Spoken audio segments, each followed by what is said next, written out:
Do we have a basketball? I would just take it back. I hate to start, but it's just a technical problem. I guess we can give it a minute. Matt was calling me and I just couldn't.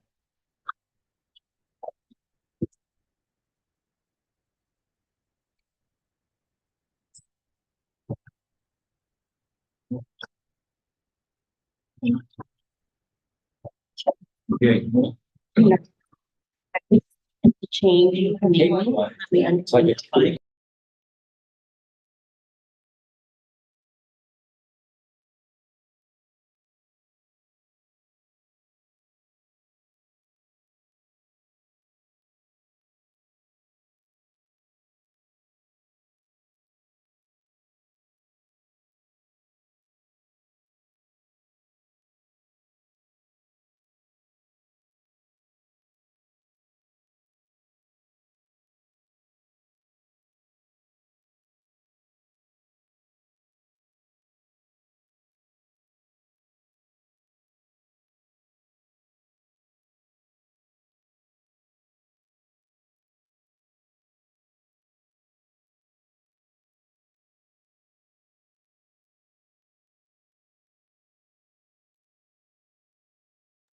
Okay. Thank you, Commissioner Elkin, for reminding me to turn on my microphone. I hope everybody remembers to do that during the meeting. It's now 1:05, and we don't have Sebastopol is joining us.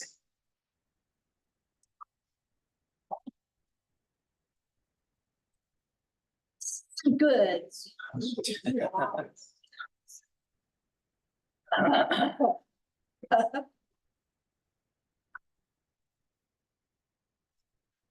We're working on it.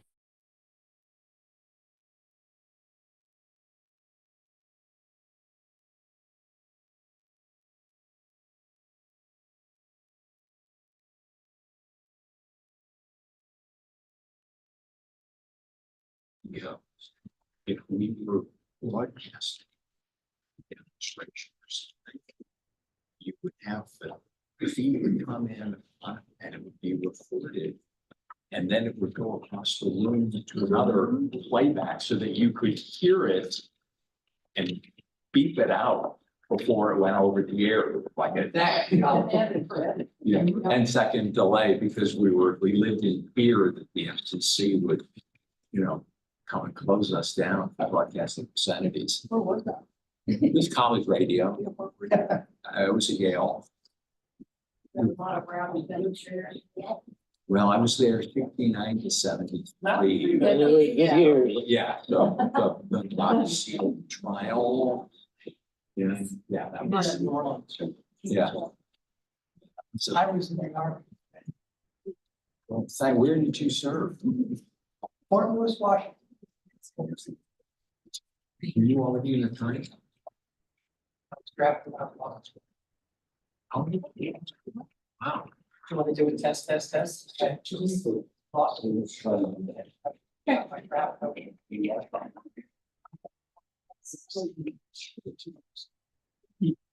Wow, they didn't say you finished law school and you can work in the judge advocate general.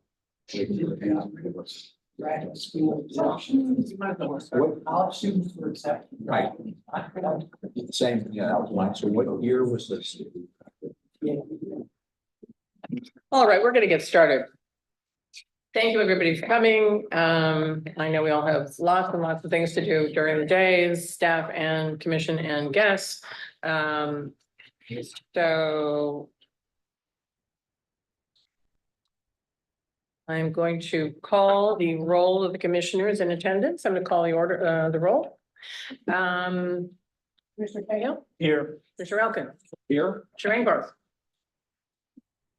Commissioner Engbarth is joining us from Sebastopol. We're trying to set up a meeting for him. He is also joining under the Just Cause reasoning because his name was not, as you can see on the agenda, his name was not listed as participating remotely. So we as a commission have to, I'm going to interrupt the roll call, and ask if the rest of the commission, will allow him to join, through Just Cause. So why don't I, in fact, finish the roll call and then, Motion. let me call the roll and then we'll address, Commissioner Engbarth. So Commissioner Goldberg? Here. Commissioner Green? Here. Commissioner Hauser? Here. Commissioner Evanridge? Here. Commissioner Lagos? Here. And Commissioner McMillan has an excused absence. Thank you very much, everybody. And now me, I'm here. I'm sorry, how did I not? You're right there on the list. Commissioner McKenzie. Here. There we go. Commissioner Engbarth is going to be phoning in, we hope, from much of the Sebastopol lab with him because it meets this afternoon and they're interested in our conversation. And as I mentioned, we didn't know 72 hours in advance that he was not going to be attending in person. So this is going to be a Just Cause attendance for him. And are there any objections from the commission? Move that we grant the exemption. I second. All right, then I will call the roll for that. Commissioner Cahill? Yes. Commissioner Elkin? Yes. Commissioner Goldberg? Yes. Commissioner Green? Yeah. Commissioner Hauser? Yes. Commissioner Evanridge? Yes. Commissioner Lagos? Yeah. Commissioner McKenzie? Yes. Great. All right. Do we have any public announcements? Public comments? We got a letter which you should have, email which you should have read.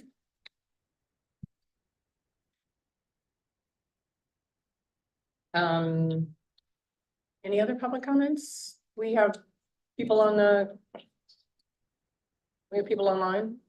But no hands up? All right. No hands are raised. I also believe that, it's possible that when we hook Sebastopol in, there may be some public comment from Sebastopol. So, with permission of the commission, when they join, I think we'll have to take we'll have to ask for public comments again. So, all right. Now we're down to item 4, our budget discussion. And then you're going to move to your budget workshop agenda. I'd like to welcome, and this is our annual workshop on the budgets. Barbara and I reviewed it, and we were incredibly impressed. And so, Commissioner Engbarth, Commissioner Elkin might have something to say as the finance chair. But he's shaking his head. So I think we can move forward and take it away, Erica. So good afternoon, everyone, and I look forward to presenting our fiscal year 24-25 budget. I want you to know about all of the plans for next year, as well as the progress we have made on our reimagining plan. Our total budget for next year is $51.7 million. This budget workshop was a team effort led by our talented CFO, Mary Lopez, and her team in finance, as well as our consultant, Armando Viramontes, and staff from administration and public division. So last year was a record year for Sonoma County Library. In terms of circulation, our total circulation topped 4 million, which exceeded all years way back to 2015 before the measure-wide sales tax was implemented. We exceeded 1 million circulations in Libby, that is our e-audio and e-book platform, in October of 2023, only a few months into the fiscal year. And this is the second year in a row that we have exceeded the 1 million. Our stats show that out of 160 library jurisdictions in the state of California, Sonoma County Library is number 5 in terms of Libby usage. That's a huge accomplishment. And we are also number 5 in terms of our state arts taxes. We know that people in Sonoma County love the great outdoors, and it shows by the use of those state arts taxes. We are also trending higher this year. We have already increased our circulation from 22 to 23 by 11% by this time last year, and we still have 4 months to go in the fiscal year. Our library visits are up 16% by this time last year. We've also helped our Library Foundation raise $1.2 million. And this is actually more than their goal for this year. So it's a very promising start and makes our next year's fundraising goal even more promising as we pick up momentum for our Rutland Regional Library. We've been so incredibly successful these past few years, and partnerships are one of the most rewarding and fruitful outcomes of our success. Our partnership with the foundation is opening doors for us that would never have been possible before. Throughout the past year, the library and the foundation have collaborated on several events, including an architect's preview of San Luis Tomatoes. And this meeting actually resulted in a meeting with me, Commissioner Lagos, SRJC President Angelica Garcia, the IMLS, which is the Institute for Museum of Library Studies, and the President's Council on the Arts and Humanities. And out of these meetings, we are working on a future project proposal through the IMLS. That's one of the things that we were able to do as a result of our partnership with the foundation. Another collaboration, which was recent in February, was between the foundation, the Wine Library Association, and the NAACP for our first wine leaders event at Fog Crest Vineyards, led by foundation board member and gold-winning winemaker Dennis McCollum. This event was so successful that the city manager at Santa Rosa, Mary Keisha Smith, and AAAV Executive Director Angela McCrae want to be on the planning committee for next year's event. Our foundation is also making significant headway into the wine world, with events on the horizon featuring Latinx wineries and another event in late May with Jackson Family Wines. And this will not only benefit Roseland, this will benefit the Wine Library Association and all of our libraries moving forward.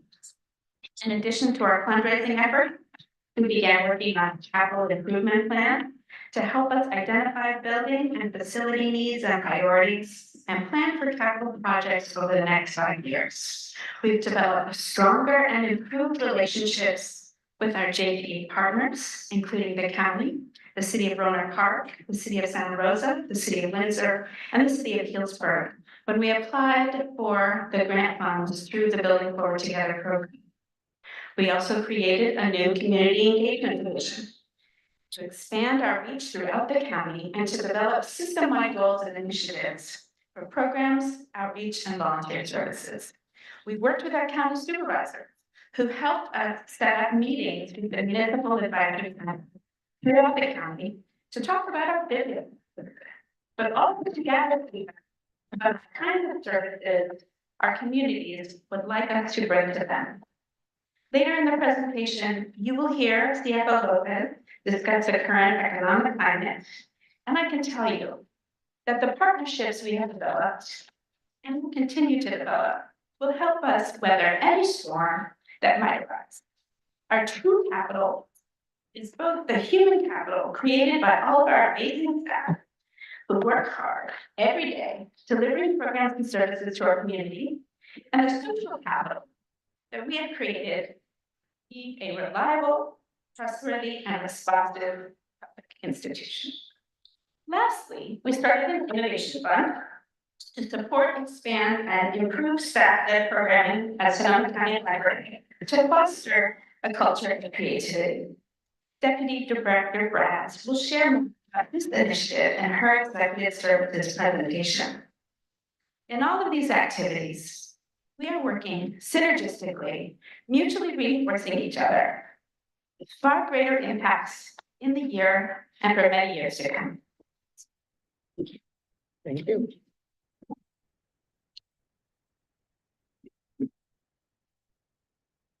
So next fiscal year, we have several initiatives. The first is our stabilization fund.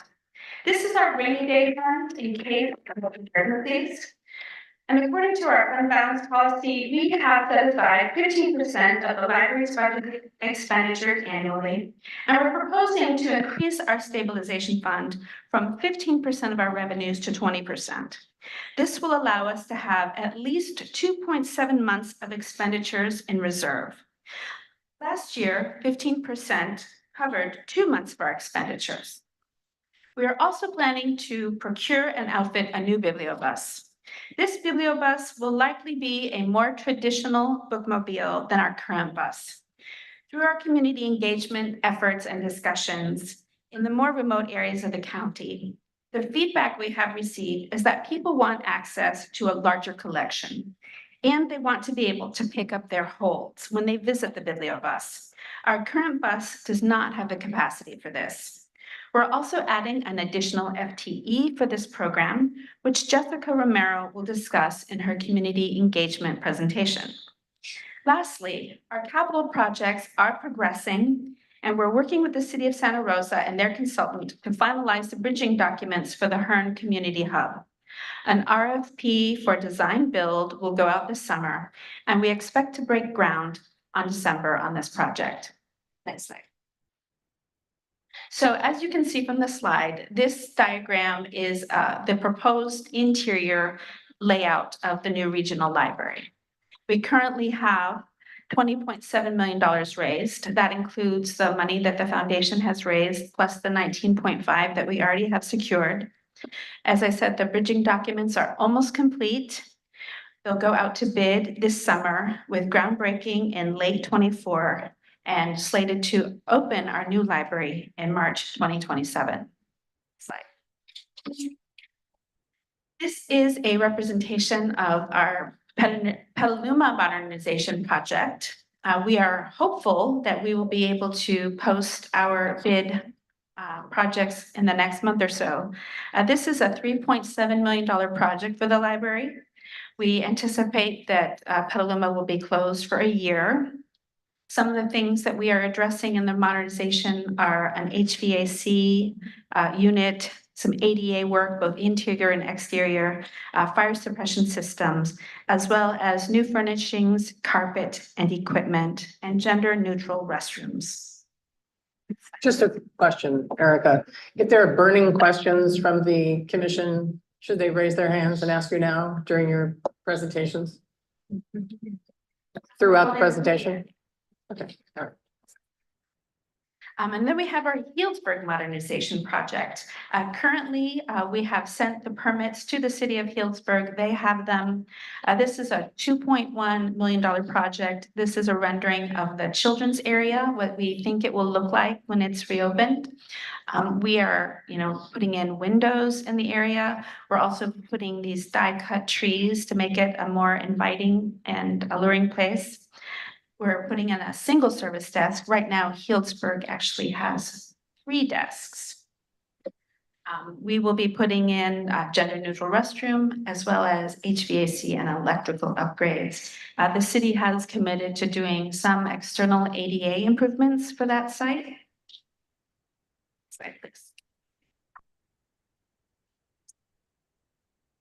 Our reimagining plan guides our decision-making at the library, helping us to set our priorities in terms of programs, services, and facility needs, as well as how they are funded.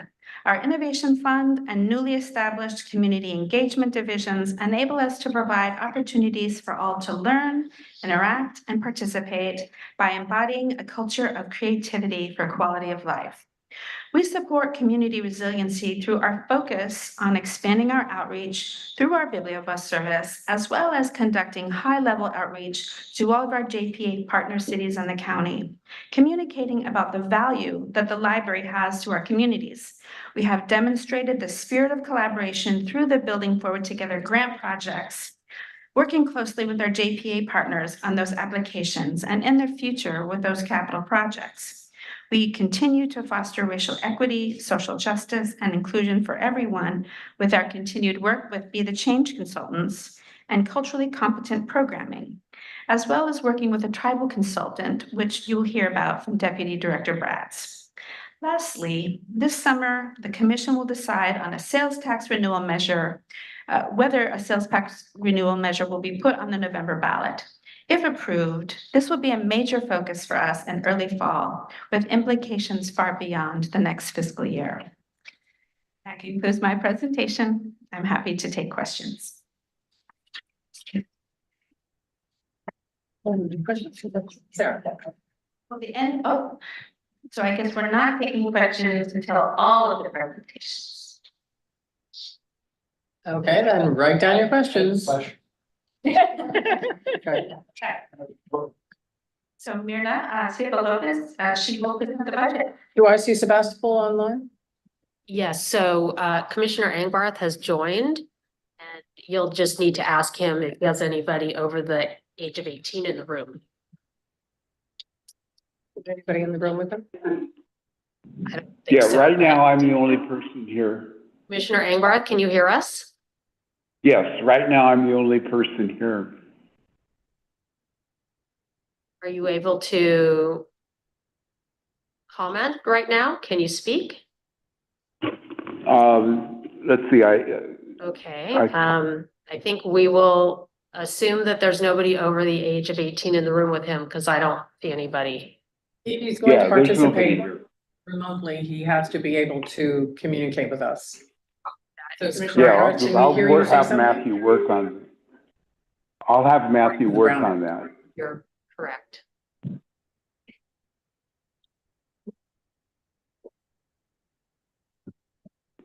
Do you hear him? I don't hear him. I could hear you. I can just. So then, we'll continue, but Commissioner Angbarth, we're going to assume that you are not an official participant until we can hear your voice.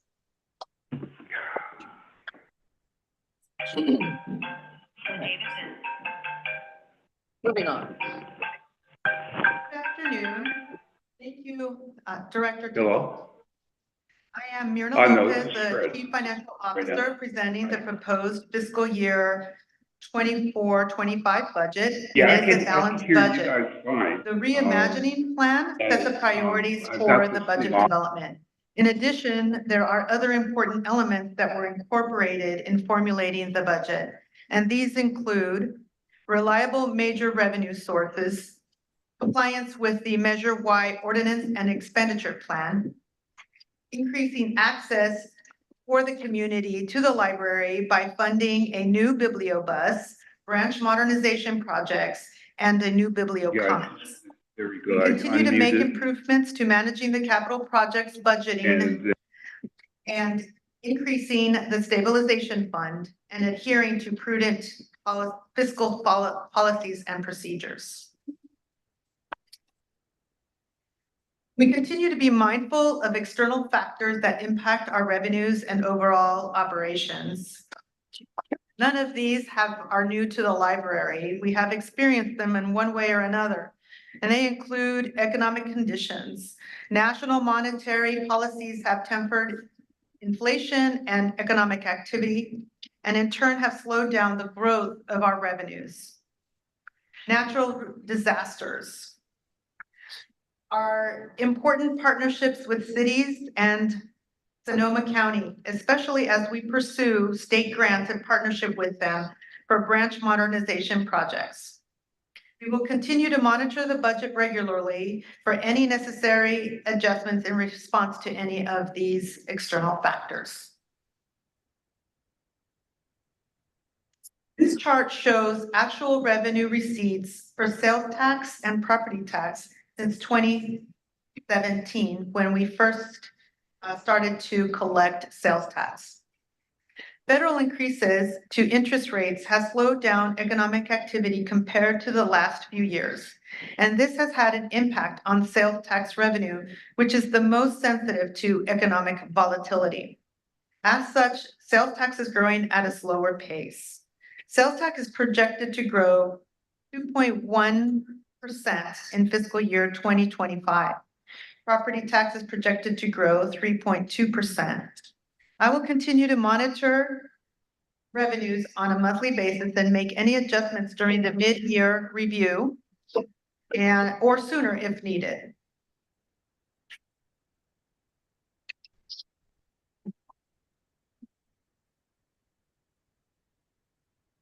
The budget highlights include appropriations or expenditures of $51.9 million.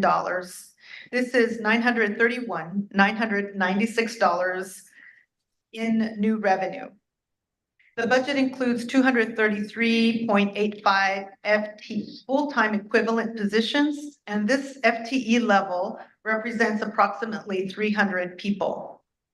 Next year's proposed budget includes a new bibliobus and one new FTE under community engagement to support its expanded services. And a new Biblio Commons, which will be detailed by information technology later in the presentations. I am proposing to increase the stabilization fund to 20% of expenditures as a prudent policy action. In the next slide, we will go into the components of the revenues and expenditures.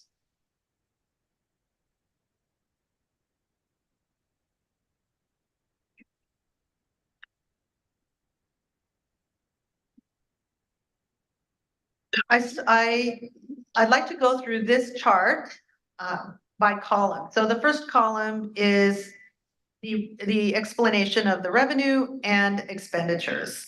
The second column is the proposed property tax.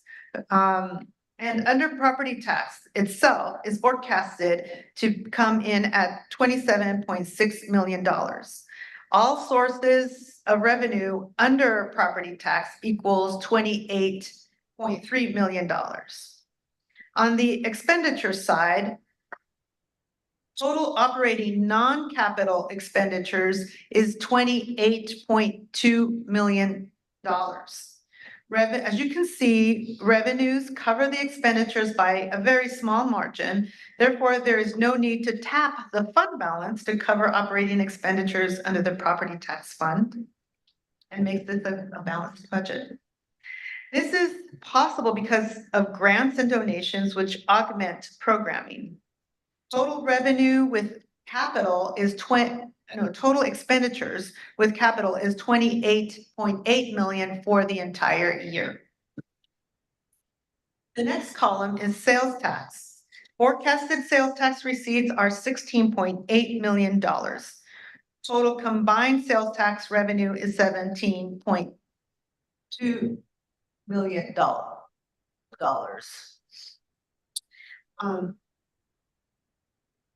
On the expenditure side, total operating non-expenditures are $17 million. And as you can see, also under sales tax, the expenditures are less than the operating revenue. Therefore, there is no need to tap the fund balance to cover operating expenditures under the sales tax. Total expenditures, including capital, is $22.9 million for the year. The total use of fund balance is $6.5 million, and these funds cover the capital improvement program. So in total, the budget is $51.9 million for the year.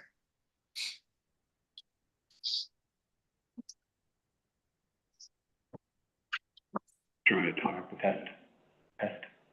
Where does our funding go?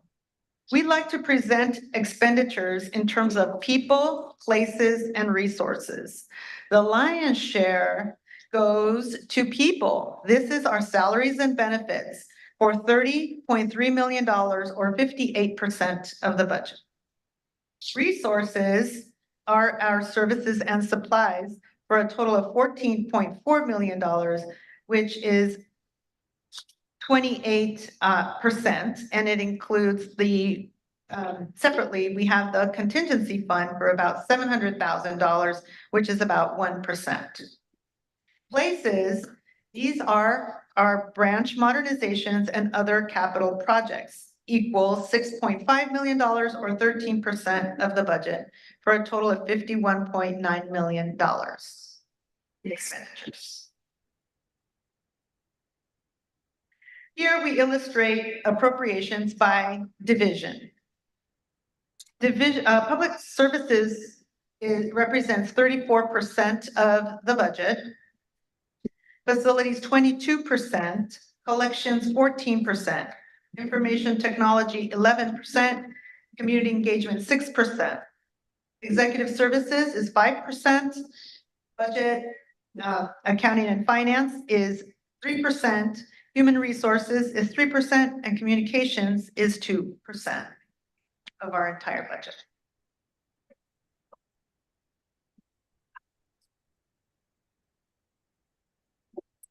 This slide shows all funding sources. Funding sources are the sum of operating revenue under property tax, sales tax, plus the fund balance associated under each of these funds.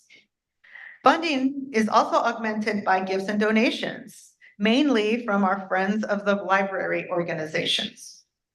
The total funding sources is $52.2 million. And I'd like to remind all that the library uses the fund balance to pay for modernization projects in the total of $6.5 million or 12% of our funding. Property tax is $27.6 million or 53% of our funding. Sales tax is $16.8 million, 32% of our funding. And donations and miscellaneous revenue is $255,000 for about 1%. Other sources are interests on our balances and charges for services for about 1%. And intergovernmental funds are grants and county contracts for $658,000, which is also about 1%.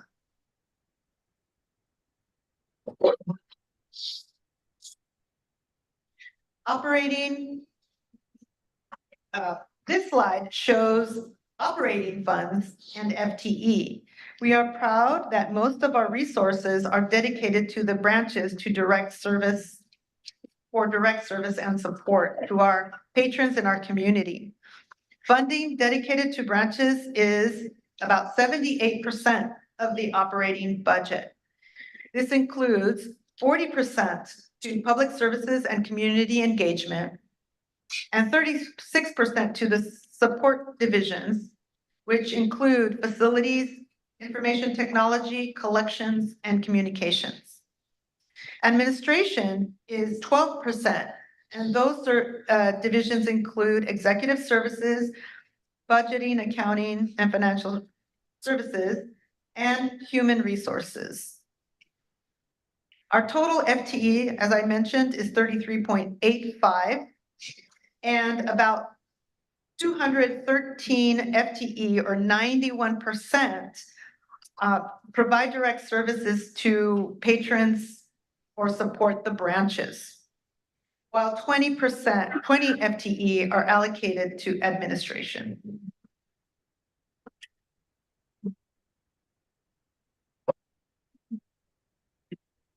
An important factor in the budget formulation is applying the allocation of major revenues policy.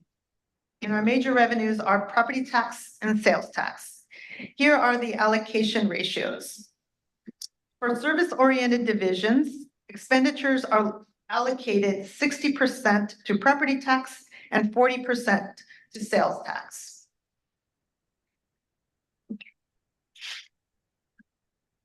Under administration divisions, expenditures are allocated 90% to property tax and 10% to sales tax. Capital projects are allocated 10% to property tax and 90% to sales tax. And this slide shows the budget in terms of dollars, how the ratios are applied. So in total, property tax represents $28.8 million of expenditures, and sales tax is $22.9 million. There are exceptions to the allocation ratios as discussed in the memo, such as Sunday hours are allocated 100% to Measure Y, sales tax, for a total of $800 to $762. When Measure Y went before the voters, expended hours on weekends was identified as an important measure to increase access to libraries. Workers' comp, retiree reimbursements, OPEB, other post-employment benefits contingency fund are allocated 60% to property tax and 40% to sales tax as they support the entire workforce or cannot be allocated to a specific division.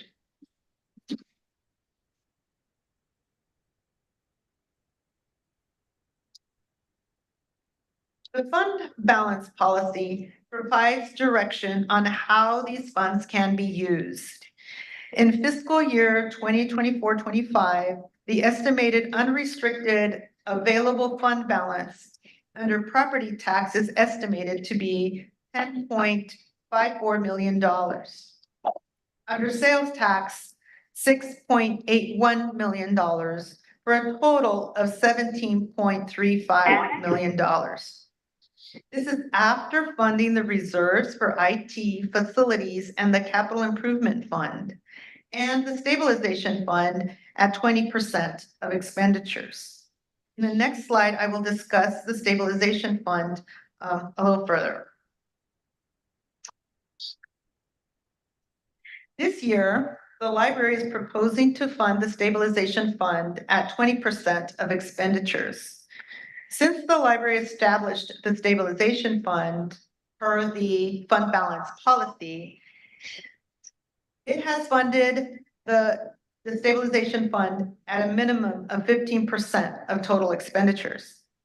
At this level of funding, it sets aside 2 months of expenditures. Increasing the stabilization fund to 20% of budgeted expenditures, it would set aside 2.7 months of expenditures. This achieves the stated goal of 20% of budgeted expenditures for a total of $9,483,602. A robust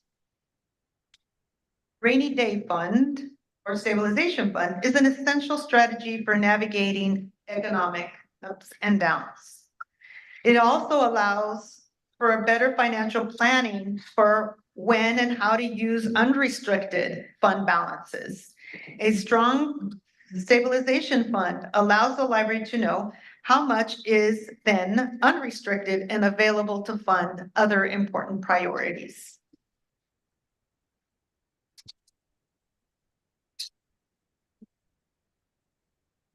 In summary, the fiscal year 2024-2025 budget accomplishes the following. It sustains Sunday hours at all branches. It expands services by adding a second bibliobus and other new services. It increases the stabilization fund and continues capital fund budget procedures to increase reporting for information technology and facilities to the commission.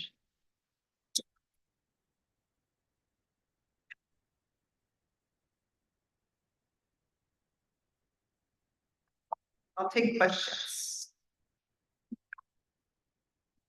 Commissioners, any questions? Commissioner Elton. Thanks very much for this overview, Marina. It looks great. And I just want to say, I think it's wonderful that we're looking to increase the stabilization fund. And I think my colleague Barbara McKenzie will also be happy about that. The one question I have, and I know you and I have discussed this before, and I don't mean to be a continuing pain, has to do with the projection of the sales tax. I saw the financial reports that will be part of the April commission meeting. And as anticipated, February sales tax revenues were quite a bit higher than other months. Nonetheless, we're still about 2.5% below our projection for this year. And it looks to me as though we will not increase the sales tax revenue that we had last year. This projection looks like it's a 2.1% increase over the budgeted amount for this year that I don't think we're actually going to reach. So I just wanted to ask about your level of confidence with that number. Are we being over optimistic? From my reading of the February financials or the receipts, it did close the gap. It was at greater than about 2% gap in January.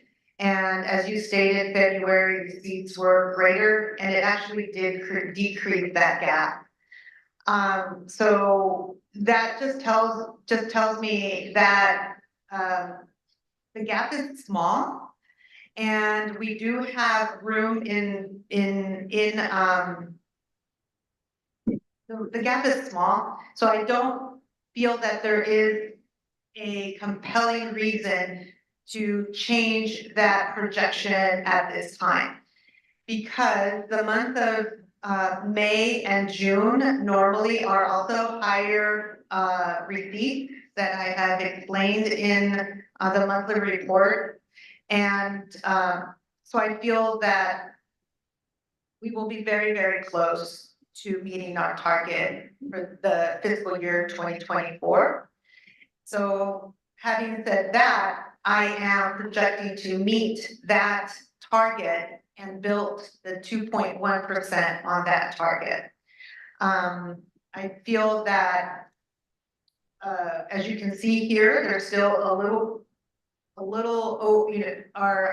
our revenues still more than cover our operating expenditures by a very small margin, but there is some flexibility here.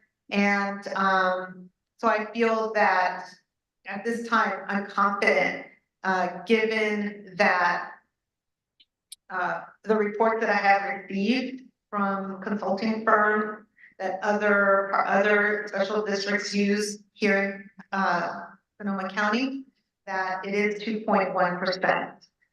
So what's the basis? And the basis is fiscal year 20, meeting the target in fiscal year 2024. If any changes need to be made, we will know that we won't even know this really until August of this year because of the lag in the sales tax. I hope your confidence is well placed. That's all I'll say now. Thank you. Other questions? Commissioner McKenzie? Thank you very much for your presentation.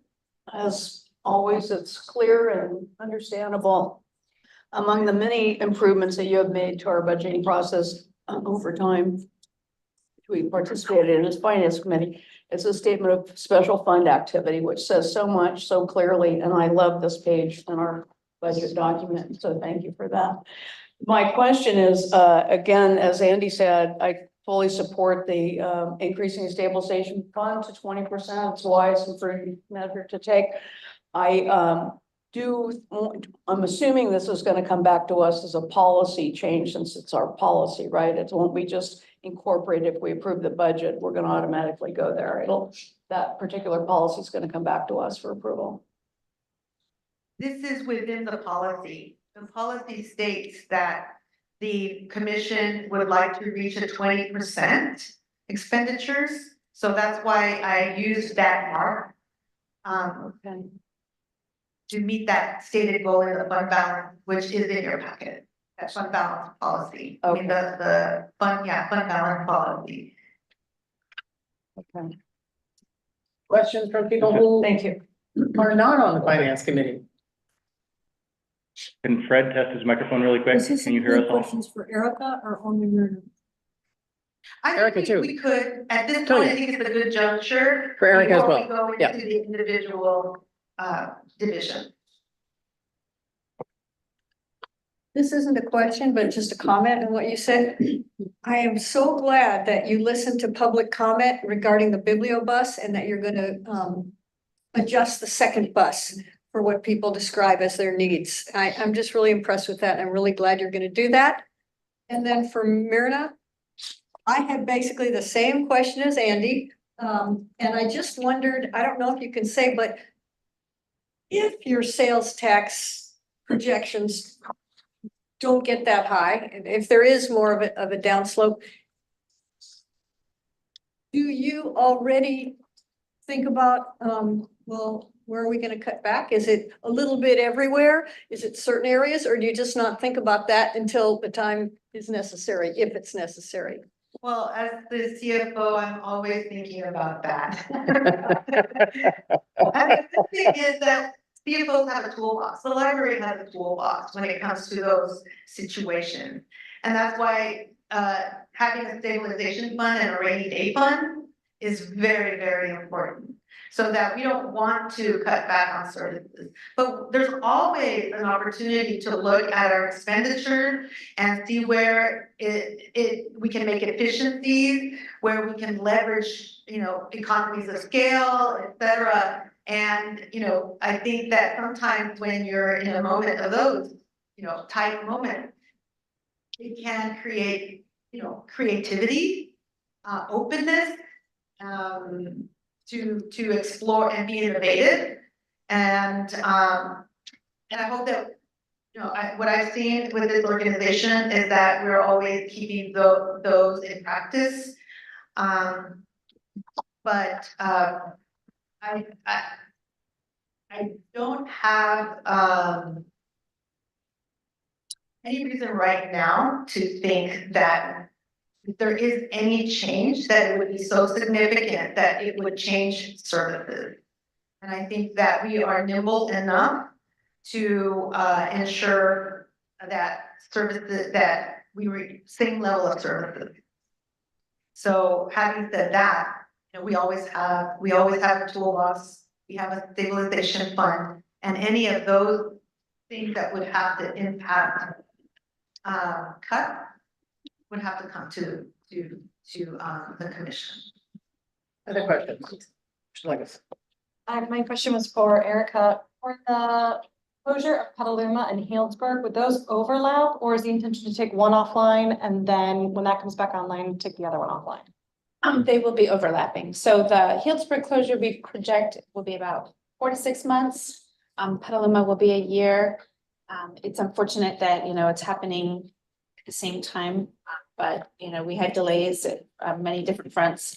We are hoping to close Petaluma or Healdsburg this summer, and Petaluma, we'll have Dave answer those questions when he does his facilities presentation.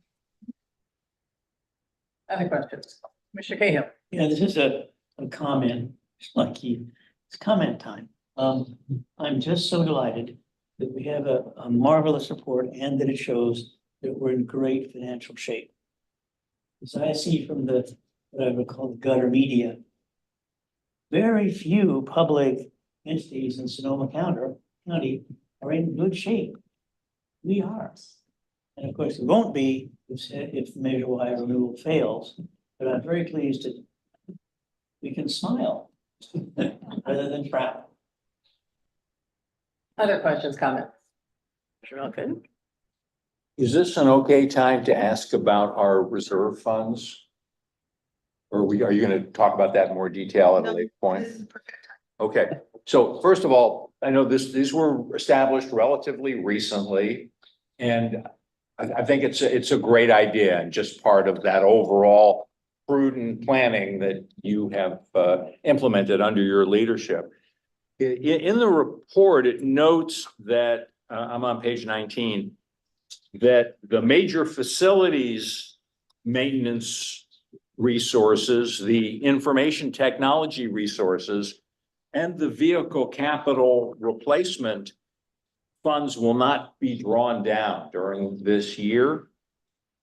My question, and again, because we haven't had them over a long period of time, what is the philosophy or approach around adding to these funds? Is this something that we should, again, from a prudent perspective, that we should look to add a certain amount to these funds every year, regardless of how much is drawn down, given that we might have unexpected expenses in some year? Because I didn't see that any additional funds were being committed either. Not at this time, no additional funds are expected to be committed as we have, we created these funds to set aside for any major investment, and we have utilized them in the past. And given the expenditures and going forward, as you can see, for example, the first one is major facilities, maintenance resources are for repairs that are over $5,000. And we have had a couple of them, but not many. Because anything that is really over 5,000, normally we categorize as capital. So so that's one bright line. And therefore, at this point, I felt that since it is new, that we could take a pause and not have to draw down on it, because we do have enough in our operating to cover our regular maintenance. I guess just a follow-up question, Myrna. Looking at your philosophy, is it your anticipation that we would contribute to these funds a specific amount every year? Or is it your anticipation that you're gonna look at it every year and decide whether we need to add to it, and if so, by how much? Just trying to get a sense of what we should anticipate now that we have these new funds, which we're really just getting started with. Yeah, okay.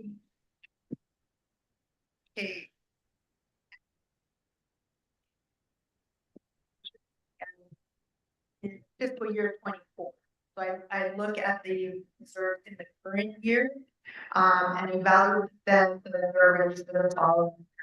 And for example, the vehicle one, funds were set aside in the current fiscal year 24 for the Biblio bus. So I do plan to take to the finance committee, perhaps in May, it looks like in May, to adjust the vehicle replacement committed fund. But because all of that was done this year, that would be an action for this year, current year. So yes, they are evaluated through this budget process for the following year, and a lot of action is also done in the current fiscal year. Okay, but it sounds like just that it's not like automatically we're gonna contribute X thousand to each fund each year. I love your question. Because a potential policy question for the finance committee and the commission, not for these funds, but for the exactly for these funds. We haven't addressed that as a policy question, and I think about it as a good prudent policy for a future discussion. Okay, we'll table it for the future. Thank you. I just wanted to know where we were on that. I appreciate it. Thanks. And just a note from the chair, it will also depend on whether Measure Y is renewed. So, Commissioner, is anybody else? Commissioner McKenzie, since we are all on the finance committee, okay. Commissioner Engbarth is, I believe, now connected to the audio. Great, Commissioner McKenzie, and then Commissioner Engbarth, we'll hear from you. Thank you. I didn't realize we were back in the narrative. So I'll refer back to page 24 in the book. Under unrestricted and available fund balance for budgeting. There's a reference in the last paragraph actually to the joint powers agreement and the authority, and that it says, as such, library branches are housed in a building that is owned by the city it resides in or in an unincorporated area of the county, which is basically true. I think that we ought to add a sentence of something like, except for the rural branches or the rural stations, whatever we call them, in Forestville and Occidental, because they are leased by the library from individual property owners, or I don't remember who we leased them from. But I think we need to add that. There's been some talk at our lab anyway by the Cotati representative from their city about being interested in some sort of a station in Cotati. So anyway, I just think we need to clarify it in here that those aren't city-owned buildings. Thank you. Commissioner Engbarth, can we hear from you? Yes, I just wanted to check in, make sure you can hear me now.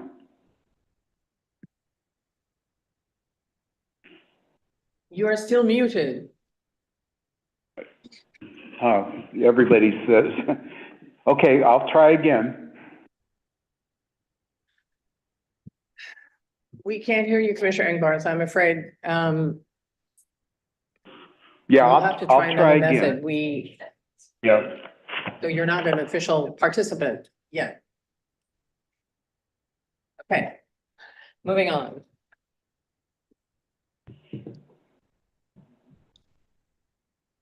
See, we've got, I believe we're moving into a division manager's presentation. I will also say that some of us went to the state of the county meeting a couple of months ago. And an expert was talking about the financial future of Sonoma County, and it was very positive.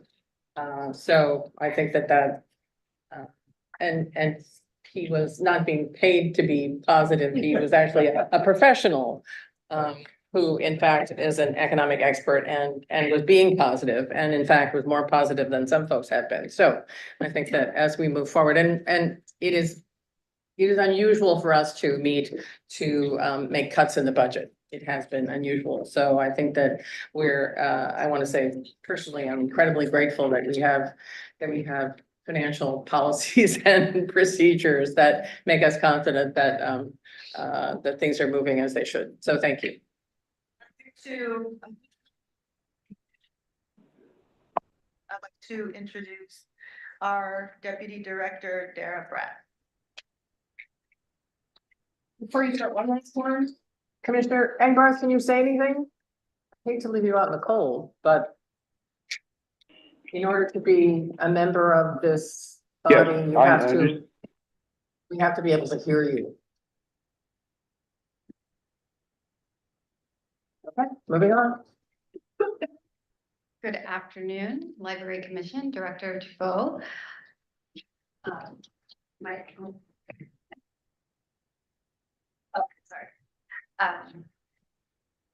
As Deputy Director for Sonoma County Library, I oversee the operational management of our services to the public and support the Library Director, who is responsible for 15 public locations with staff over 300 that provide services to nearly 500,000 community members countywide. We work to make sure the community has the same great experience using library services or attending programs at all of our locations and outreach venues. Greg Palmer, our fund development manager, is responsible for raising private funds to supplement our public revenues. We are supported by 3 amazing administrative specialists, Jaylene Demapan, Lisa Davidson, and Suzanne Axel, who provide skilled administrative support to the director, deputy director, library commission, and fund development manager. This year, we filled 2 positions. The deputy director, filled by me, with the work of the director, human resources, and the library commissioners who sat on the interview panel. We also filled the community engagement division manager position. The creation of the community engagement division will develop a system-wide vision and priorities and programs, outreach, and community partnerships. Lease negotiations were completed with the city of Healdsburg, Petaluma, and Guerneville. We developed the public education plan to help educate the public of the impact of Measure Y funding. We secured $2.9 million in grant funds in collaboration with JPA partners through the state libraries Building Forward Together grant program. We were also able to participate in the Day in the District with state and local officials and conduct outreach throughout the county by speaking to Rotary clubs, Chamber of Commerce, and other community organizations, both in support of the library and the Sonoma County Public Library Foundation's fundraising goals. We also planned the Lab Day, which will occur this year on April 27th. This will be our first Lab Day since 2019. Maintaining our current staff, we will continue to work with our JPA partners to design and break ground on the future library in Roseland, to establish the relationships with the area tribes in order to increase partnership possibilities for services and programming. We will hire a cultural competency tribal consultant. And to assist with applications for federal grants, we'll hire a grant consultant. I would like to turn the next slide over to our fund development manager, Craig Palmer.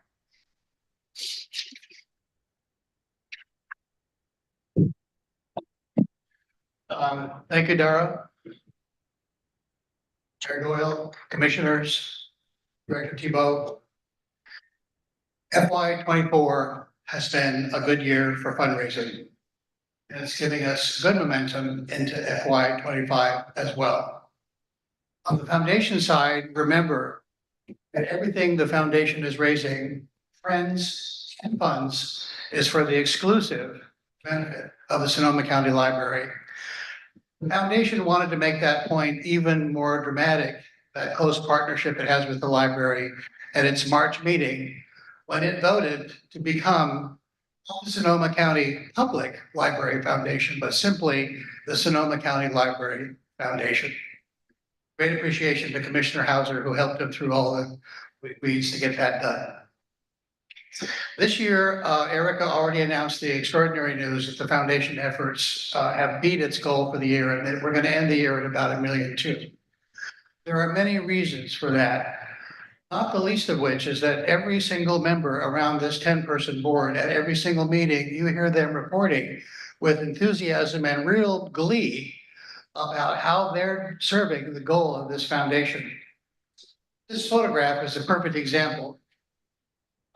In the middle is Chris Falley, who's the president of our foundation. On the left is the foundation's most favorite fundraiser of all, Director Tebow.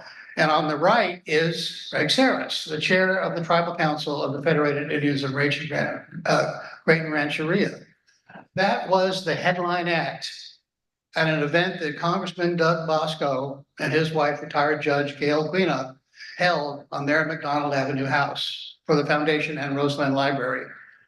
From that event, just to guess at that event, the foundation raised $200,000. At that event was also Ralph Lewin, the executive director of the Peter E. Haas Jr. Family Fund, who announced a $500,000 gift to the Roseland Library. So in that one night, the foundation raised $700,000. This was also a year of cultivation and stewardship of the foundation. Erica told you about the community preview, which produced many things out of it. We were particularly excited about Dr. Garcia being there. I also spoke of momentum into FY 25. In a few months, May and June, after more than a year of very careful networking, the Sonoma County Library Foundation is about to launch a comprehensive fund drive that will reach into every corner of the wine community in Sonoma County. No less a wine icon than David Stair, Dry Creek Vineyards, is one of 3 co-chairs, along with Carrie Damsky, who was the person who first picked this up, and representing the Latino community, the very wonderful, extraordinary winemaker, Bibiana Gonzalez Rav of Catalea Winery. She's Colombian, and all 3 of them are active co-chairs in this campaign. What we're particularly excited about in this campaign is also going to showcase the complete diversity of our county and its participation in Roseland and the Sonoma County Library system. On May 2nd, at the Roseland Library, we'll be hosting Latino staffs from tasting room to front office, from sales force to vineyard workers, from students to academics, all involved with Latino-owned wineries and vineyards, something what's being called Stories from the Vineyards. We're going to ask those people to come in and just share with us their stories of hopes and aspirations, challenges and frustrations. We're going to share some stories that we know about all the ways the Sonoma County Library system can be a benefit to the wine community itself. But that's to engage the Latino-owned wineries to commit to the Roseland Library. We're very excited about that. There are 3 Latino members of the committee, all of whom are driving that. Then on June 7th, the wine campaign officially launches. Jackson Family Wines, the 9th largest producer of wine in the country, it has generously donated La Crema Estate at the Sara Lee Vineyard to host and platform the launch of that campaign. Then on June 17th, you heard Erica also make the rather extraordinary announcement. The foundation has another funder that came along that helped us create Tasting Diversity, showcasing leadership by African Americans in the wine community. They are hosting an event. They are having an event at Paradise Ridge to present the premiere of the first visual oral history of a person of color in the library's collection, Mac McDonald, who's the very revered patriarch of African-American winemaking in Sonoma County. That is also being hosted generously by Paradise Ridge and Sonia Big Barwick, who you know is another important opinion leader in town. Breaking news, this is a story that I think is a little bit close to my heart, so let me just talk about it a little bit, how excited I am about what the foundation is doing. It's taken a year to put together the network of reaching now some 350 wineries and vineyards in the county. In the process of that, the foundation has become also a very close partner with the Sonoma County Wine Library Association. And in the process of that, and with help from them in terms of what's been going on in this collaboration, the foundation realized that the association is having a little bit of a challenge raising the money, the $65,000 needed to cover the refurbishment of the Millie Howie patio, the Healdsburg Library, which is part of the wine library. So the foundation said, out of this wine campaign, we're going to vote unanimously and with enthusiasm, a $20,000 challenge match that the Wine Association can use to do its fundraising to be sure to get that money raised. And anything else that we need to do to make that $65,000 happen, we will do as part of that campaign, which I thought was really rather great of them to do. And a little choked up on it just for the thought of it.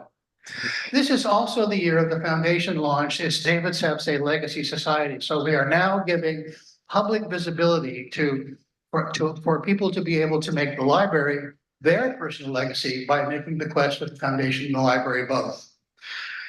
And finally, this is the year the foundation has taken important steps forward to be self-reliant. They have already paid their share of half of the licensing fees for the donor software. And at the March meeting, we are now ready to sign the MOU where the foundation will also now pay for this year and going forward, half the salary of Suzanne Axtell. As we are available to build more funding, the foundation wants next year to evaluate its ability to also pay for me. Which I think is really great. It just shows you how seriously they take their commitment to be a good foundation for the library. On the library side, by the way, meanwhile, this is the year with Suzanne Axtell and our new software that we're able now to bring all the individual donors to the library together into one software package, into one database. And with cooperation with the Business and Finance Office, we're putting together a matrix that now identifies and tracks all of the bequests on both sides of the fence. So we'll always know where all those bequests and annuities and documents are, so we can manage them much better for the benefit of the branches and who it's intended for. FY25. The foundation feels very comfortable in setting another goal for FY25 of $1 million. There's actually optimism that it can do better than that, but if we can raise $1 million, we can raise $1 million, we can raise $1 million. Let's keep that going. This is also the year, FY25, when the foundation is going to do something that I think has been one of those growth steps we've been looking forward to. It's preparing, and it's going to take about 4 to 6 months to do this, a strategic planning process so that it functionally and pragmatically is ready for what it needs to do with the completion of the Roseland campaign. In other words, how do we make that pivot? What do we need to be doing? How much are we going to need to be raising? How does that whole collaboration works going forward? So I think we're all pretty excited about that. On the library side, this is also the year that we, Erica was talking about our ability to expand foundations and grants on the public sector side. There's also that great resource on the private sector side. So we help to build that up. We're doing good in starting to do classic major individual fundraising And that we also need to do as well on the institutional side. So basically, that's what the foundation and funding picture looks like for 24 and 25. Thank you very much. I'll take any questions anybody might have. Commissioner Hunter? I want to correct some of Craig's comments. Said that at that one. Do you have your mic on? Oh, excuse me. Thank you. Want to correct Craig. He said that in the event 700,000 was raised. There was a hell of a lot of work we put in organizing this thing ahead of time, making connections, getting everybody this, that, the exact amount wasn't known until that time. But he had a pretty good idea of what was happening. A lot of work Craig's done, and the enthusiasm shows, which demonstrated with his state. We will, the board of the foundation will vote unanimously and with enthusiasm. And he'll guarantee that too, because he's so enthusiastic, everybody goes with it. Thank you, Craig.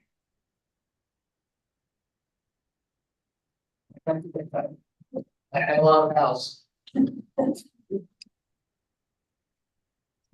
I want to second that, and I want to give a little historical perspective too. And as you know, I had not been the fan of the foundation because the foundation was not lived up to what it was supposed to be doing until you came along. And also Mr. Hauser, thank you for your work also. And now I'm a fan. So thank you so much. And it's incredible how it's just turned around to your largely due to your efforts. So thank you, Craig. We all appreciate it. Thank you very much, Paul. I add my thank you, and it's a huge movement and momentum forward. I had a couple of questions. One is the mention of the tribal consultant and the grants consultant, which is actually under Dara's presentation. I believe you used tribes plural, and I'm wondering, besides tribal chairman Sarah, if other tribes are involved in this. I have about 4 other questions, but that's one of my questions.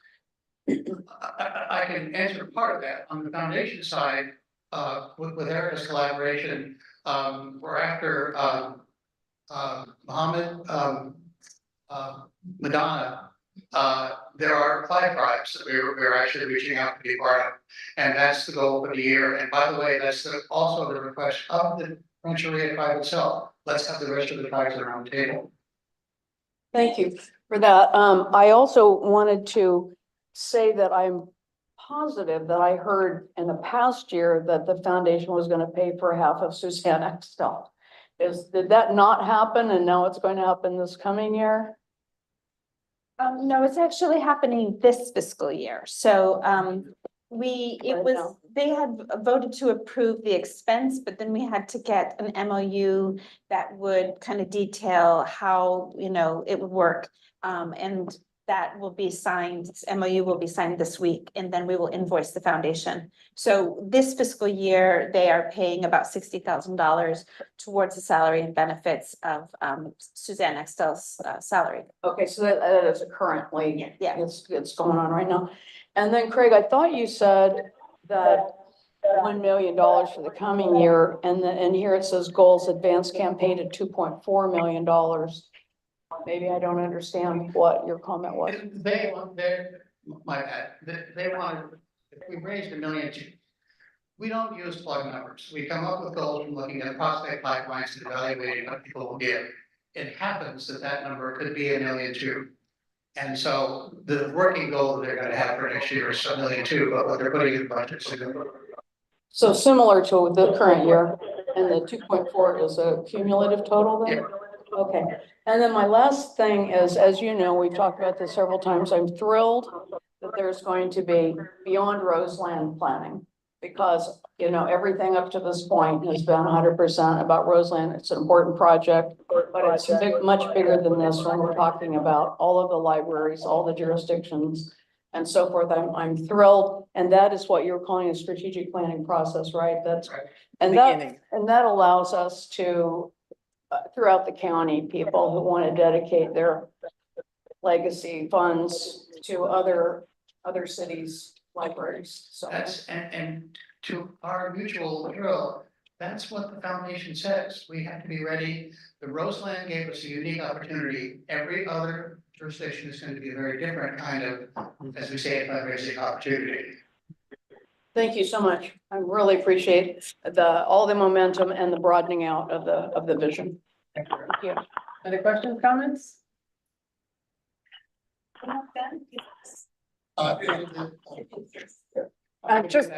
Just one more. I hope when they talk about their strategic planning, they will think not just in terms of branches, but in a larger picture. What is best for, say, Sonoma County? What, I don't know if you met Sue Cochran yet, who was the president of the AAUW Special Project Funds before she came. But you're sounding very much like the things that she's talking about. And the first conversation she's gonna have is gonna be with her. And I'm sure that the rest of you will all be engaged in this one time or another. This seems to be serious, pragmatic, executable, and more. next? Hi, Deborah, I think I'm hooked up now. I'm back. Executive services budget is divided between our people and our resources. Part of our resources is an innovation lab grant, or sorry. Is that what we're calling? Our innovation fund, sorry, I'm thinking of a different grant. Anyhow, our innovation fund, which is available to our staff to support creative library service and program ideas.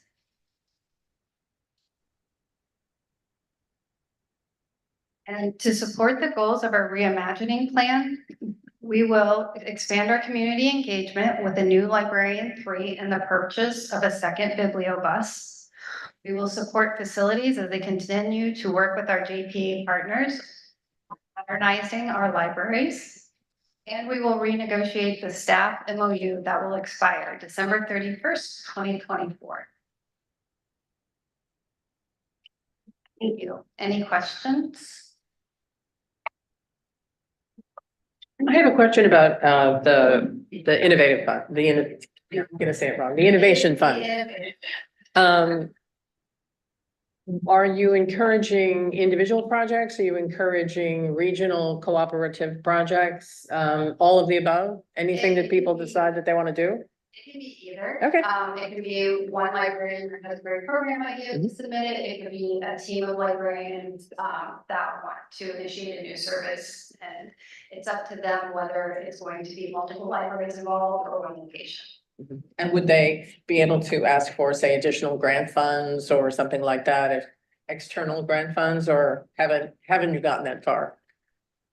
Specific or in Sonoma County Library, certainly if they have an idea in their communities outside of us, we encourage to.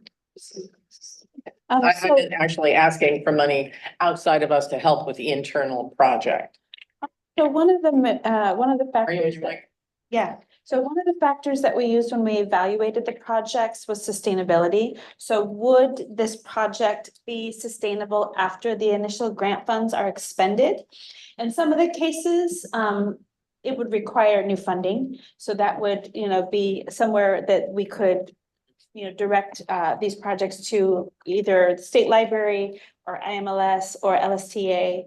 And in other projects, we thought, okay, so one of the pilot projects that we're doing is charging devices at Central Library. And we recognize that this will have ongoing costs. But we do want to have this pilot at Central to see, how well it does. And if it does very well, then we might consider expanding it and incorporating that, into our IT budget. That was one of the projects. Another one was Healdsburg.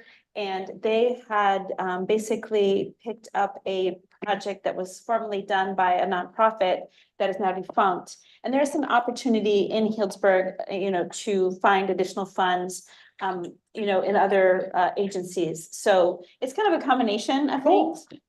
Sounds great. We'll look forward to hearing the stories. Commissioner McKenzie. Yes, one last question. A couple of months ago, we had a conversation, Darryl, about reviewing programming in our libraries, like kind of how they're done and whether they're, what works best and, where they should go and successful they are and all that. Is that one of your goals for this year to keep an eye on that, or maybe you've already done it? And we'll be working on. Community engagement. Thank you. Thank you. And we'll be inviting our CFO back up to the podium. Checking in, Commissioner Engbar, can we hear you? Okay. Good afternoon. Once again, I am Myrna Lopez. I am the Chief Financial Officer, but I also am the Division Manager for the Budget, Accounting, and Financial Services team. The Budget, Accounting, and Financial Services team strives to provide the best customer service to the Sonoma County Library staff, system-wide, and our patrons. The charge of our team is the oversight of all financial activities, accounting, purchasing, payroll, auditing, and financial reporting. It is also charged with the development of the annual budget, development and implementation of financial policies and fiscal financial policies and procedures to manage all funds, including Measure-Y, and provides staff support to the Finance Committee, the Commission, and the Measure-Y Oversight Committee. Our team has been working diligently in planning and implementing systems that support the best practices that continue excellence in our work.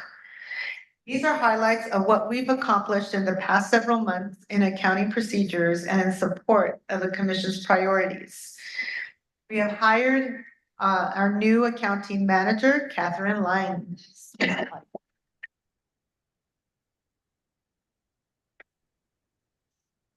She's been a great addition and support, in particular during the time of developing the budget. She's hit the ground running. We've also implemented the new capital budgeting procedure, which tracks capital expenditures and reports to the Finance Committee and Commission on a quarterly basis on the progress of these projects. We've also used Smartsheet software to create a dashboard for all staff to use, which improves the user experience for easier access to financial forms, information, and smart tools. We've also updated several essential system-wide procedures such as branch cash handling, monthly reconciliations, streamlining accounts receivable, and collections of reporting of fees for damaged and lost items. What's impactful in fiscal year 24-25? Well, we have full staffing of accounting and payroll positions. It makes a huge difference. We have continued excellence and customer service. We strive for timely reporting on planned capital projects in partnership with the facilities management and IT. And also we continued support in reporting to the Measure-Y Oversight Committee. Under resources, we continue to monitor funding levels needed to support existing programs, staffing, and service levels. We have 7 staff members.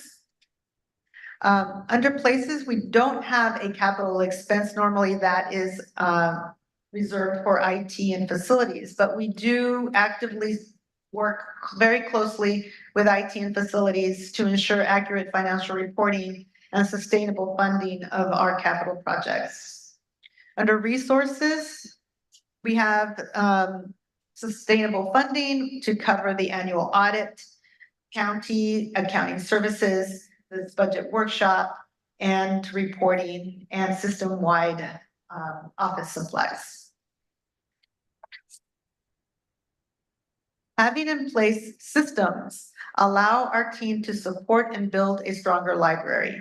We continue to exercise fiscally sound policies and procedures, continue to ensure allocation of expenditures to Measure Wire sales tax, monitor revenues and expenditures to ensure a sustainable budget and strong financial position. And we continue to build on the reimagining plan. That I'll take questions. Commissioner Elton. Thanks for this report and really happy with the great work that you've done over the last year. Just have a quick general question. I noticed in the beginning of the document that you referenced to Jennifer Murray and her staff at the County of Sonoma Client Accounting Division. And I just wondering if you would talk briefly about how that relationship is going and how they're working out as a partner for you and your team. This is very important and decision on behalf of the commission to enter into a partnership with the county and this specific group that the county auditor, controller, treasurer, tax collector have, because that group supports all the special districts in the county. And so it provides some key, strong county historical information, and it is also a very important relationship because the library's treasurer for the JPA is the county. And in addition, in the formation of the Joint Powers Authority, there's a default organization that we fall to for policies and procedures, and that is the county. So these individuals in this team hold that knowledge of county policies and procedures, and whenever we have a question, they're always the person to go to help us navigate the county, and they help us build relationships within the county as well. So they also help us prepare our financials for the audit, and which, as you know, has been has gone very smooth, and we've had successful audit. So it is very much of a high value added service to the library. Really glad to hear that. And of course, we've seen the evidence in terms of how smoothly the audit has been going. I'm just going to assume that the anticipated expenses for this team are incorporated in the. Oh, yes. Yeah, okay. All right. Yeah, and we have a lot of other services that the county charges us for, and they're all closely to try to ascertain those costs in a timely fashion. But this is a real important one. So yeah, okay. So glad. Thank you. Thanks. Any other questions?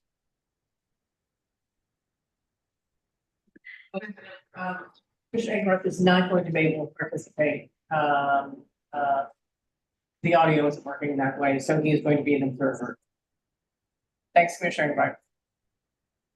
And I'm happy to introduce the next speaker, Human Resources Manager, Suzanne Silva.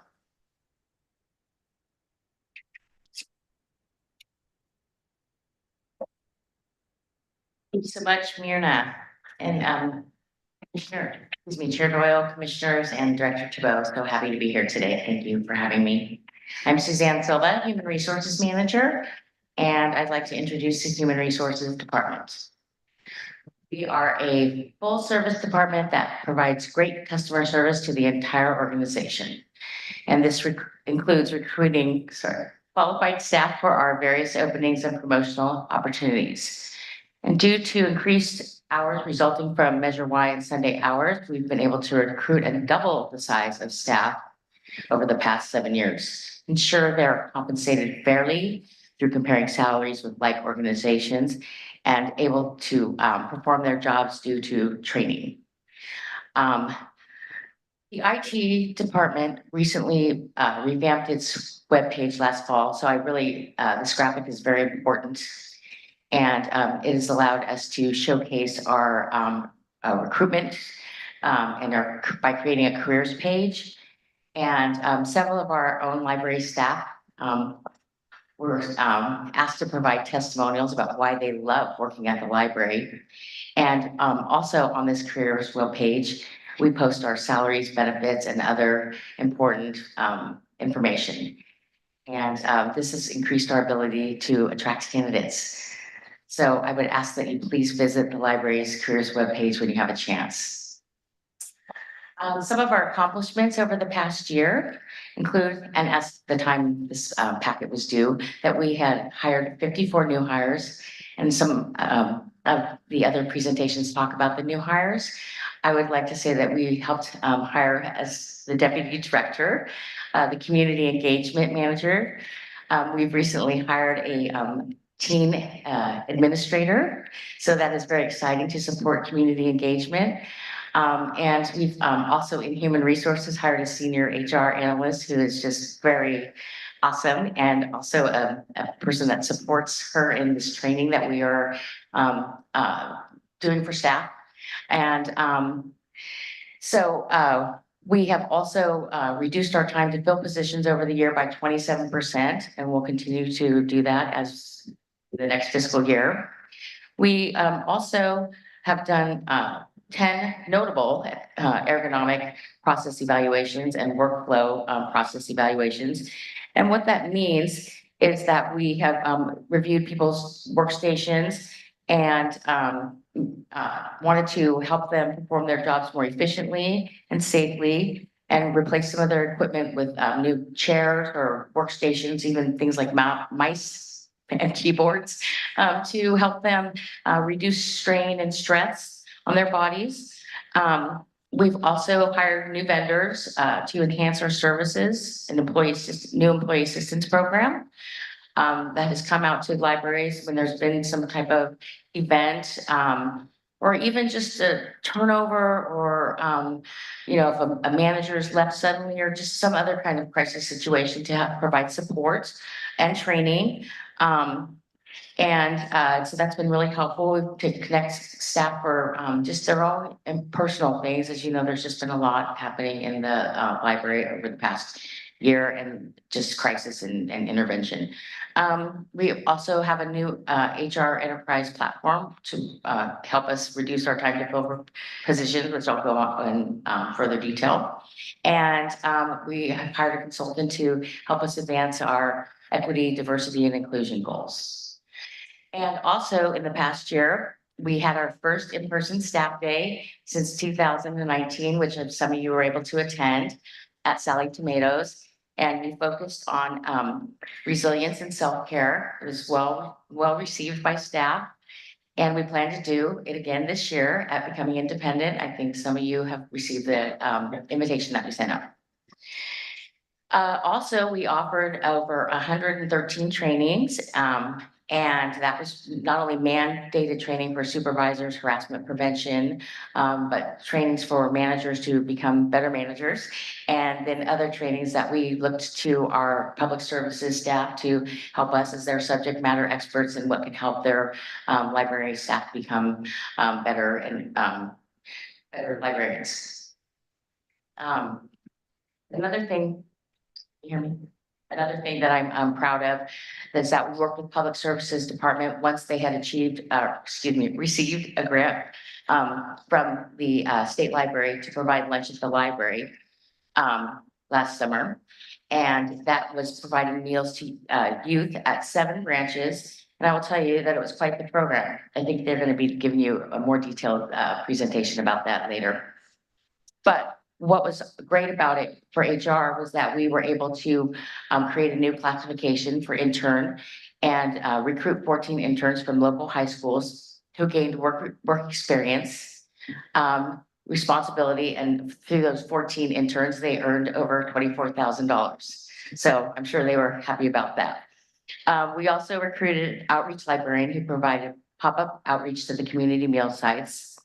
And we also provided training to 7 of our own teen librarians to oversee the interns, which gave them leadership experience.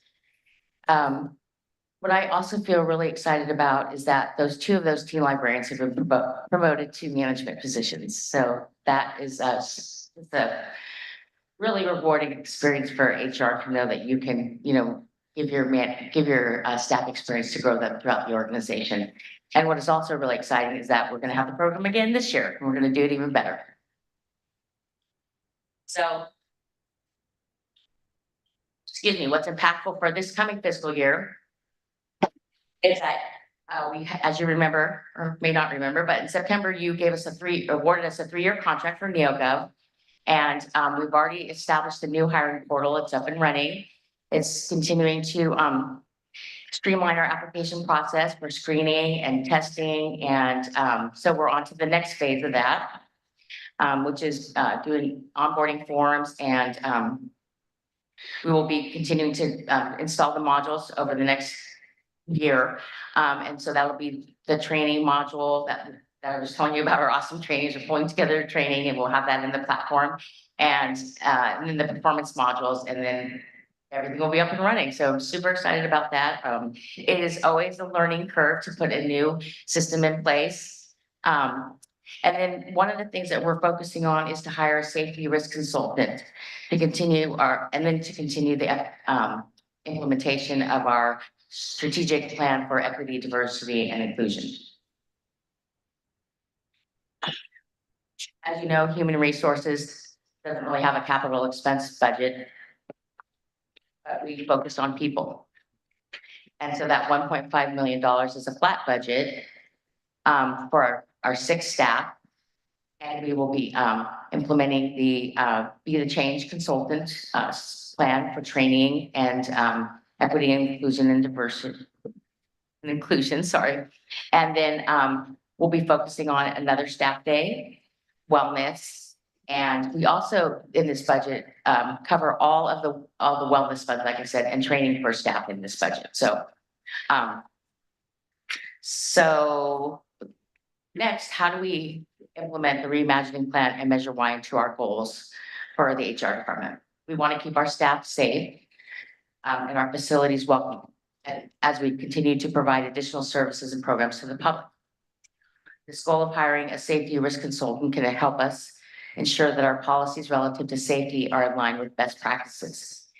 And we also need to have a system for tracking certificates for performers and vendors for our increased programs and events, and for contractors that are helping us do all its construction and amazing modernization projects for the system. We also want to work with our stakeholders, which include branch managers, facilities, and IT when we make decisions on equipment recommendations and workflow processes. And finally, we want to make sure that our staff have training where they need it so they can continue to work safely. Any questions? Yes, sure. First of all, thank you so much. Great presentation. Really happy to see what you and your team are doing, Suzanne. 2 questions, please pardon my ignorance, but would I be correct in saying that NeoGov is the HR enterprise platform that you referenced on the previous slide? Yes. And similarly, that Be the Change is the program to advance EDI goals? Yes. Thank you. Any questions? Yes, Commissioner. I'm sorry. I'm right there. I'm right here. To access the recruitment page, is that just at our website? Can we find a career page? Link Yes. there? Yes, it is on the website, and then under the about areas that you just page careers. There's a section in the footer. In the footer, it'll say careers, so you just go to it's at the very bottom. Sarah's found it already. I'm getting a demonstration. Thank you. Okay, thank you, sir. This may be diving in the weeds, but I have a question about, are you giving staff training for people in the branches to diffuse? De-escalation training? Yes, thank you. Yes, we are giving them that, and we give them that, and we give refresher training too, because it is important. We realize that there is a lot happening in the branches. Thank you. Any other questions, comments? Yeah, is it, I'm gonna wait until 3, but we can. They're at the bottom. Fine. Thank you. Thank you.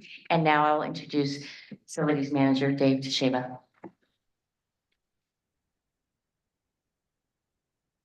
Thank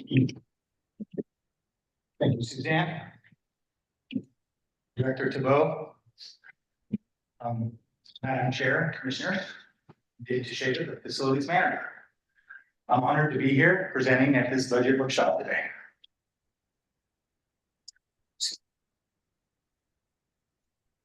Our focus lies in the proficient and effective delivery of logistics solutions and other support services pertaining to real estate and vehicles.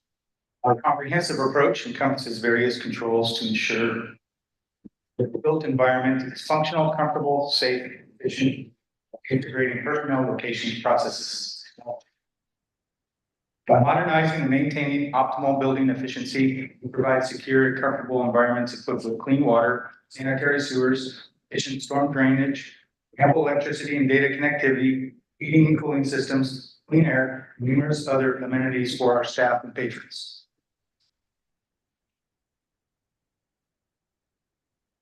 This last fiscal year, facilities has been primarily focusing on increasing occupant health, efficiencies, and safety with several projects. Study pods, as shown in the picture.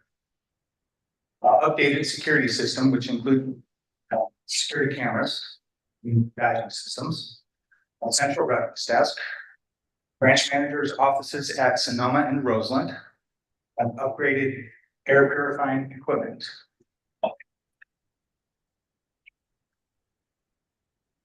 People.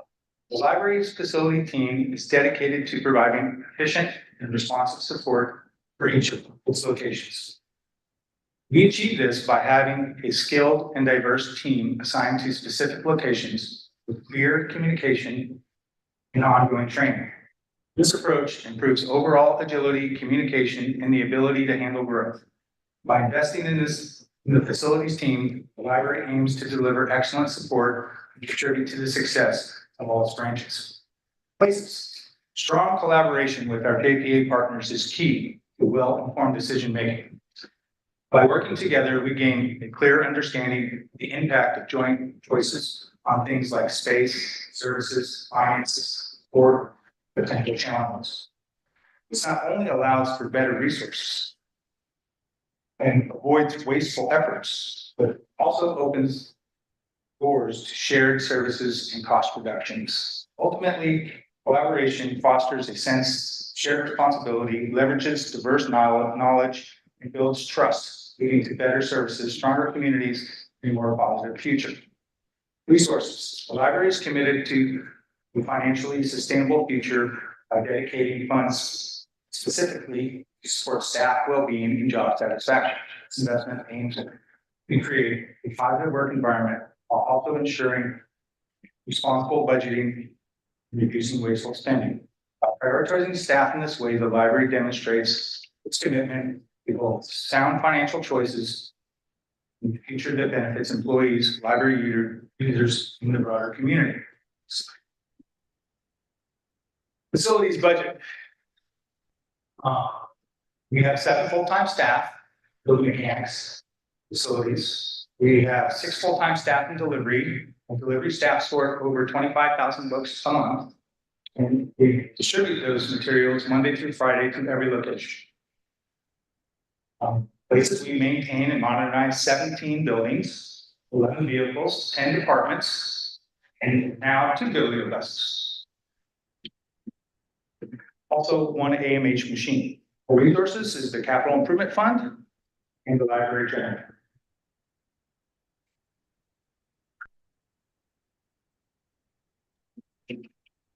Reimagine, plan, and measure why. Our unwavering commitment to accessibility and equity has been the driving force behind our remarkable achievements. This commitment embraces the value, visions, and spirit of our reimagining plan while we maintain balanced relationships with all our partners. concludes my presentation. Do we have any questions? Commissioner Cahill. Yeah, Dave, I mentioned this before the meeting to you. I am an observer on the Santa Rosa Library Advisory Board. And there has been a lot of concern recently about security in Santa Rosa libraries.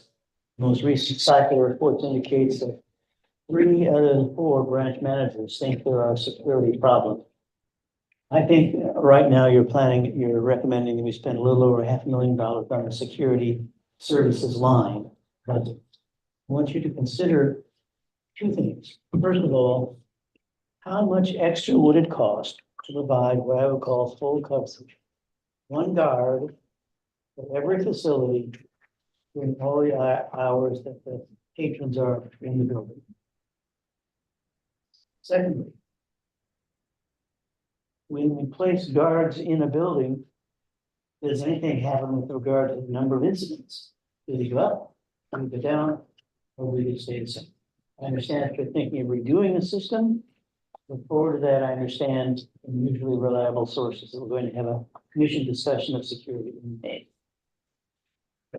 That's an excellent question, David. And you are working towards creating a model of in-house security services.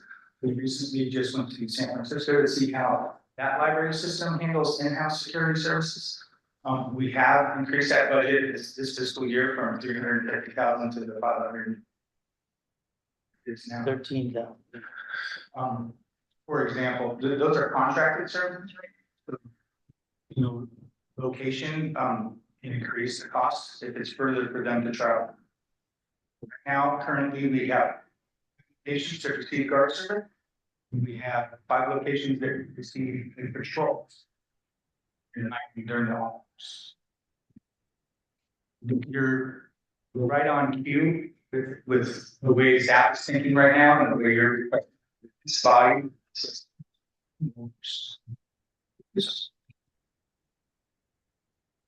Other questions? Commissioner Upton. Hey, thanks for the report and appreciate the great work you and your team are doing. My question is about capital projects. Sure. You know, obviously during COVID, we were not really able to do much.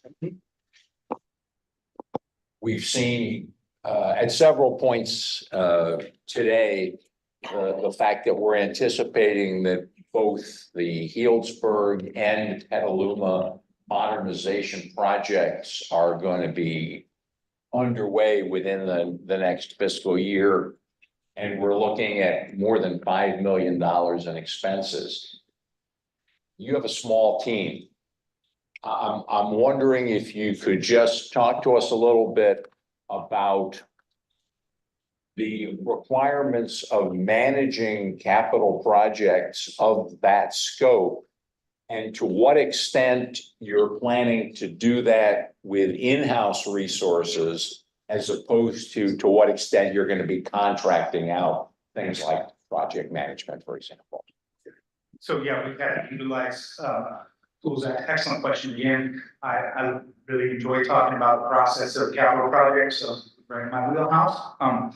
So we've had, since the great number of projects in the vast amount of money, we had to go outside construction manager. And I still oversight of the whole project, but the construction manager is going to take care of the construction side.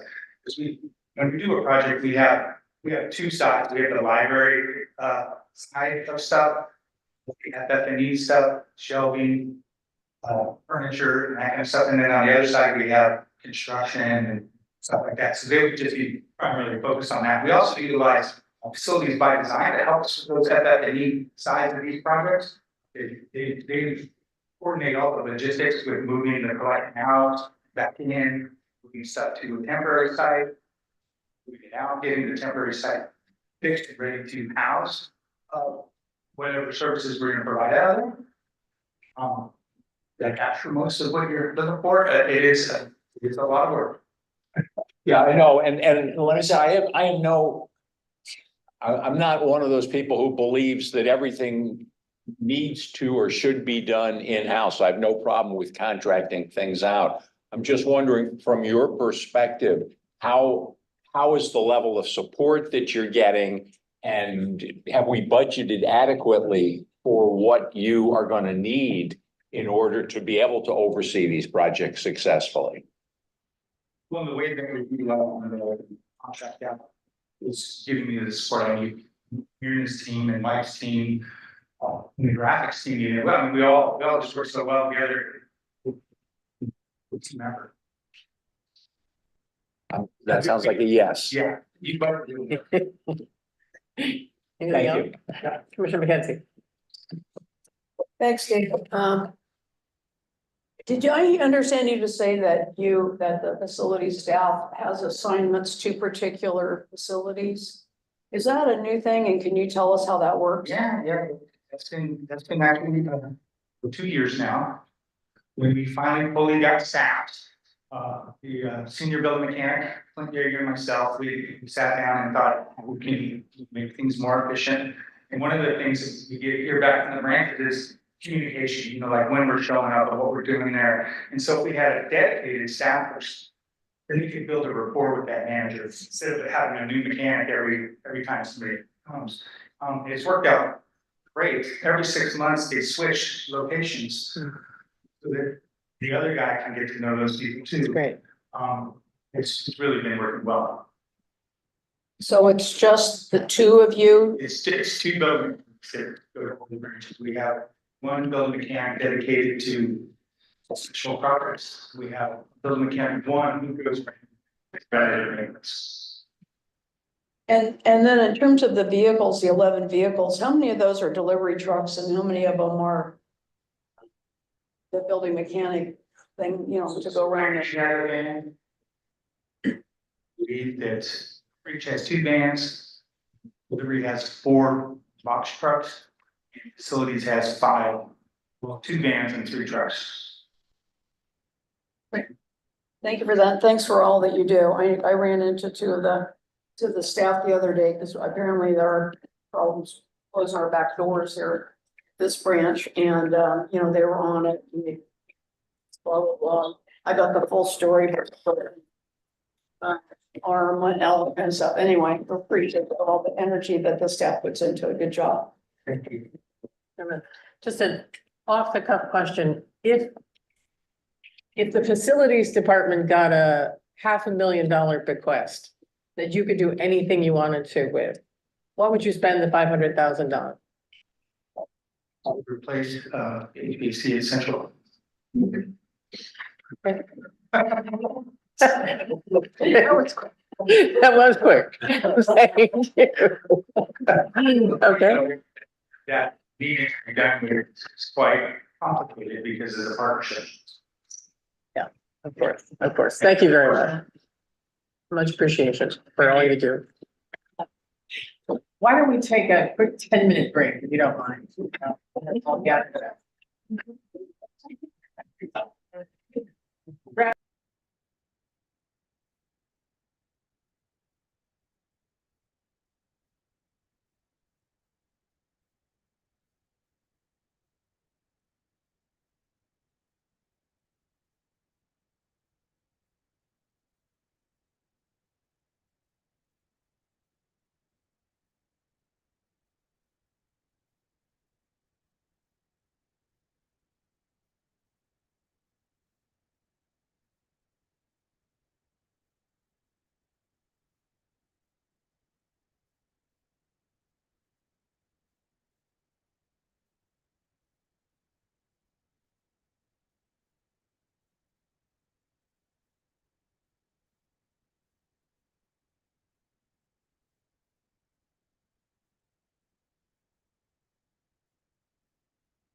Recording?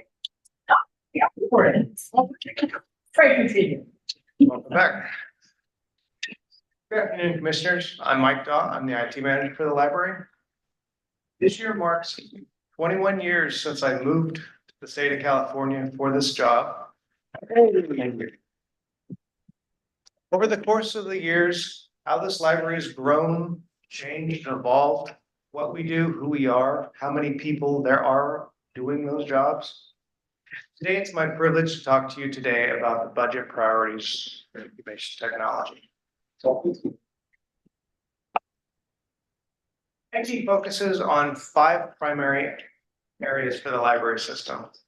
Library computing, including staff and public computers, interactive technologies, materials handling, biblioboxes, laptop kiosks, network that connects us together, security that protects us from intrusion and malware, information systems that provide the library system to check out materials as well as find them, connecting our users to what they're looking for in the libraries. We have 2 different websites that we support, public and the staff websites, both of which are new, as well as all the Wi-Fi that we provide, both in our buildings and at home and abroad with our broadband internet lending program. Excited? It's been a big year for IT. We've done a lot of different and frankly, pretty fun things for the library system. We indeed did launch a new next generation public website library system that's seen 3 million visits in its first year.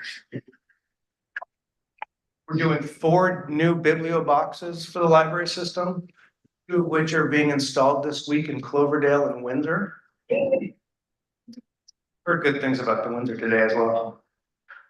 We're doing 2 more in Northwest and Sebastopol this year, and design work is already underway.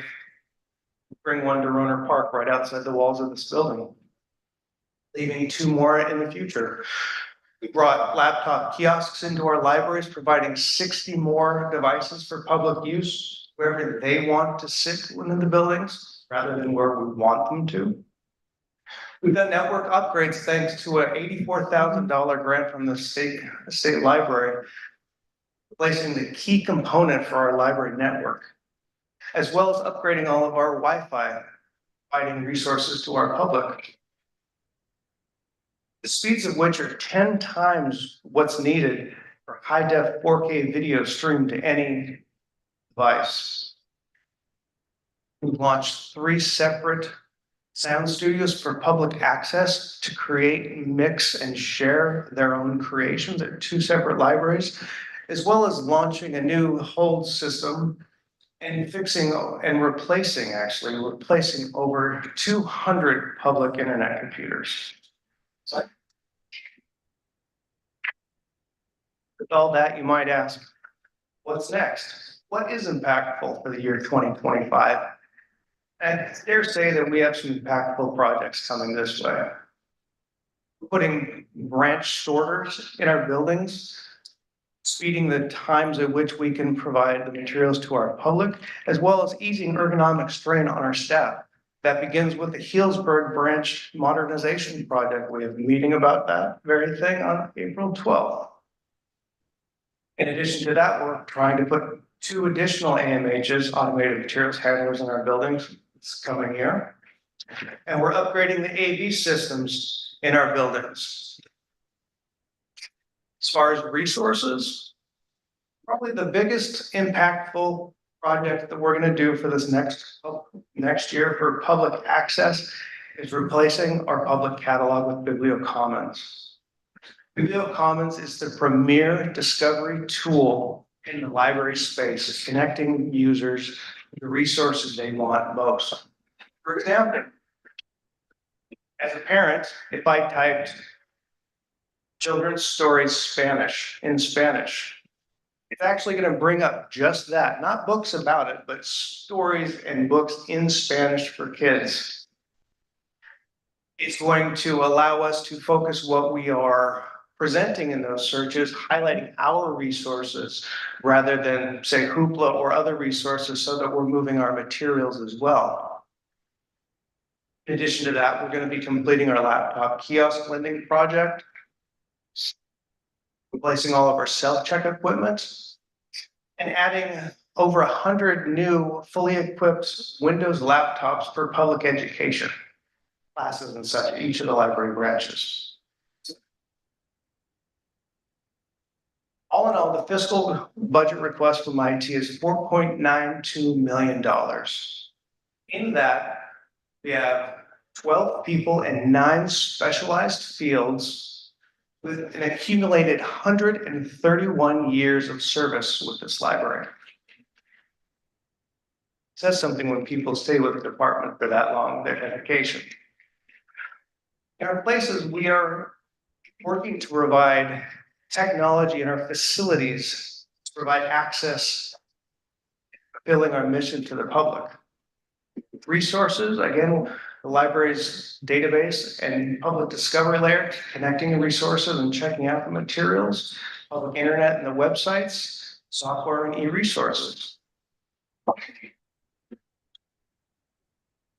As far as Measure Y and the reimagining plan, IT focuses its efforts on providing opportunities for all to learn, contribute, interact, and participate. 3 prime examples of this very thing are included on this slide. First off, the Camera Lending Library provide a robust assortment of gear that people can check out, from high-end digital cameras, GoPros, nature cameras. If you want to film a raccoon in your backyard overnight, as somebody in the corner over there did, all the way to professional quality camcorders. We offer 3D printing at all of our libraries so that patrons can come in, design, and bring their creations to life. And what Measure Y and Reimagining Plan slide isn't complete with our internet lending program. We have one of the largest in the state of California. We provide access, downloads to over 500,000 audiobooks in 1 month alone. Labor of love, everybody loves it. We can't get enough of them. And it's a perfect example of what we're trying to do to connect to everybody in the community. We couldn't do it without Measure Y. With that, I'd like to thank you for your time. And if you have any questions, I'd love to answer them. Thank you, Phil. Questions? I was wondering where those automated handlers, which branches they're gonna be at. First with the Healdsburg, we're looking at some other options. What branches will be able to accommodate them. There's ideas with the Petaluma project, perhaps put a smart drop in there. It's a very small space with their check-in room. We've looked at Roner Park was another example, putting one in theirs. Over the course of the next several months, we'll be evaluating which branches and take those on next. Commissioner McKenzie. Thanks, Mike. Great report. I had this actually same question because I was wondering about how much space these things are going to take up with all the limitations in all of our facilities. Like our little room over there where the books come in through the book drop. I mean, is that where something like that would go? They're modular. So you've seen the grand device that we have at Central, 4850 bin. They make them all the way down to a smart drop in one bin. They might have a 3 or 5 bin that is just sorting out between check-in, reserves, and a third one that doesn't know what to do with. I can't remember the word, sorry. But they can get very small, very, very large. Okay, thank you. And then I was wondering, if you would, when you install, get Biblio Commons up and about, if you would come and do a presentation to the commission. You're probably going to do that anyway, but it sounds like it's very dramatic and important. It is. I think Jamie Anderson will be a part of that. So that we're one of the last big Bay Area library systems not to have this. It's truly the premier tool in the space. Great. Yeah, just to follow up on that. So BiblioCommons is a more sophisticated search of materials. Yes. And it will be integrated into our website in the space where we now can search for materials, or It's will going be. to be replacing what we have now. We use something called Enterprise, which comes with our items package. We're gonna be moving away from it. BiblioCommons is to replace it. So, for example, again, with the Spanish language title pop-up, it's got a much more robust algorithm or programming, so that it's much more refined. Also, because that's all they do. The ILS, they have many different modules, many different products that are all trying to coordinate. BiblioCommons has one product that they design. The nice thing about it, and kind of the great thing is that they design all their customers quite similarly, and then we can change our color and the logo. But the overall, under the hood, workings of it is the same process. So libraries, excuse me, so they can make it very robust, and then Ron doesn't need to spend so much time trying to make it work. Commissioner Cahill. Yeah, with regard to this new online system, does it still perform an elementary function, which is if you type in certain book, will it tell me if we have it or not? In the library where you limit if you want to be picked up at that library, it'll also, so, for example, say you're looking for Harry Potter was a good example, it's gonna show the book, the audio book, the e-resource, all under one title, rather than having 4 or 5 different listings all in a row. Go ahead, Commissioner McKenzie, but we've only got 40 more minutes, so let's try to move things along. Not you, not personal, just the entire group. I'm telling the entire group that it's 40 minutes. I just had one more question I didn't get to ask when I was doing my questionings, on the, okay, that threw me off, but, oh, public meeting rooms. There's some, verbiage in here about improving public meeting rooms. Are you only talking about the technology in public meeting rooms? And if so, I thought we kind of renovated everybody just a year or two ago. Well, it's been more than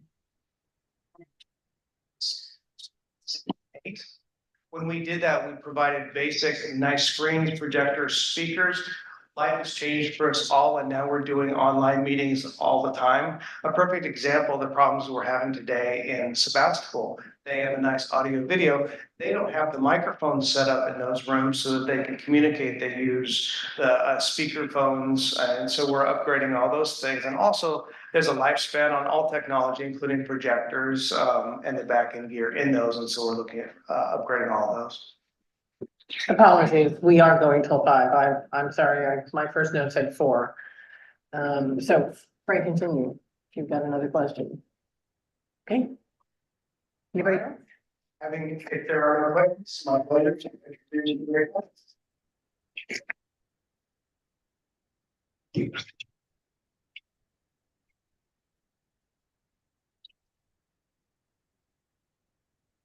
Good afternoon, Chair Doyle, Commissioners, Director DeBoe, Ray Holly, your Communications Manager.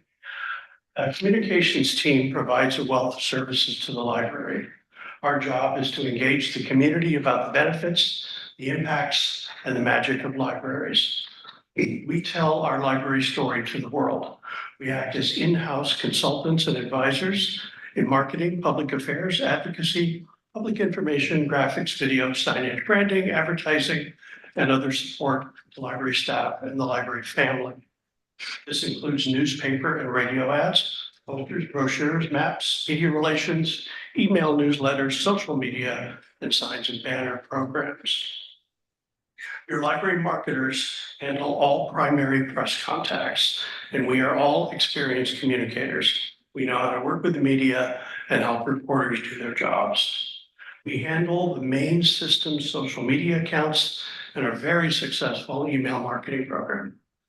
Graphic designers are professional creative artists with decades of experience in digital and print design, sign programs, and branding.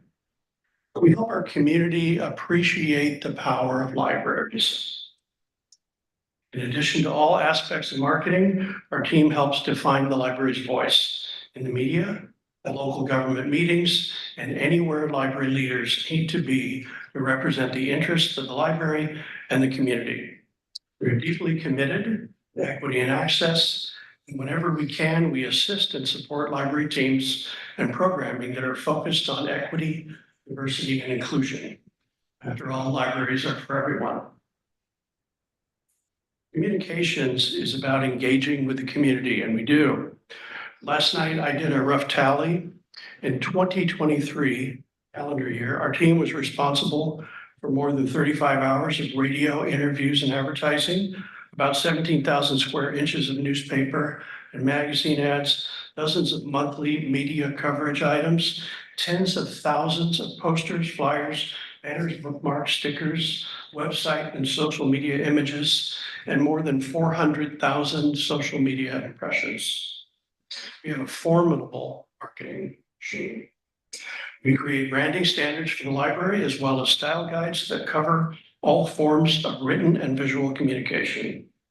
We also look outward, and our team plays a key role in how we work with local government partners on funding, advocacy, and more.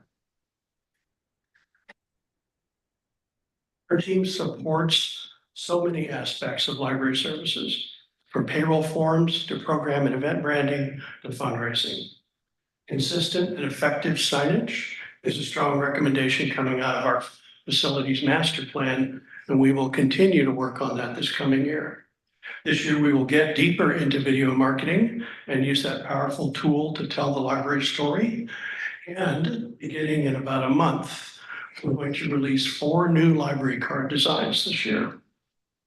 We're also reaching out, learning and being humble as we continually work to make our communications more accessible, more effective, and more inclusive. We are budgeted for 5 staff, and while we use library funds for signage, printing, advertising, and other forms of communication, our strength is our team of professionals, designers, marketers, and writers. We blend high tech with high touch. We are dedicated to the library as a system. For us, the Sonoma County Library is not a loose affiliation of 17 independent facilities. We are a single library system with 17 locations. We can and do help staff one-on-one. Any staff member who wants to work with a professional writer, a marketer, a sign designer, a media trainer, or a graphic artist is welcome to ask us for support. We're here to assist and uplift our colleagues and generate positive impacts in the community. In this fiscal year, budget, which you noticed was the smallest percentage of the pie, is a little over $1,085,181. And we spend those funds on people and marketing tools. Our key expense categories include advertising, signage, and printing. Community informed communications and marketing goes beyond picking the right radio station or designing a clever logo, although we do that every day. The communications team is committed to the promises of the library sales tax and our reimagining plan. Our messaging is welcoming by design and inclusive by intention. We want everyone to picture themselves at our libraries. That's concludes my presentation. I'd be happy to take questions. Thanks so much. We're so fortunate to have your expertise and your experience. I also want to say that Windsor, Windsor is sponsoring a Windsor leadership program that is a year-long thing. And they, the Chamber of Commerce Executive Director invited Gray up to share his expertise. And it wasn't because he was the public information officer of the library. It was because of his vast experience, not only now, but also previously. So we were delighted to take some of his time, and we appreciate it. Yes, I just wanted to, you said there's going to be some new library card designs coming up. Sure, let me say, who's wearing a free people read freely button? Actually do. We're introducing a library card in the next month or so. That is good. The card we're going to release in early May is designed by Hadassah Green Sky. We reached out to, well, we evaluated about 10 local BIPOC and queer artists.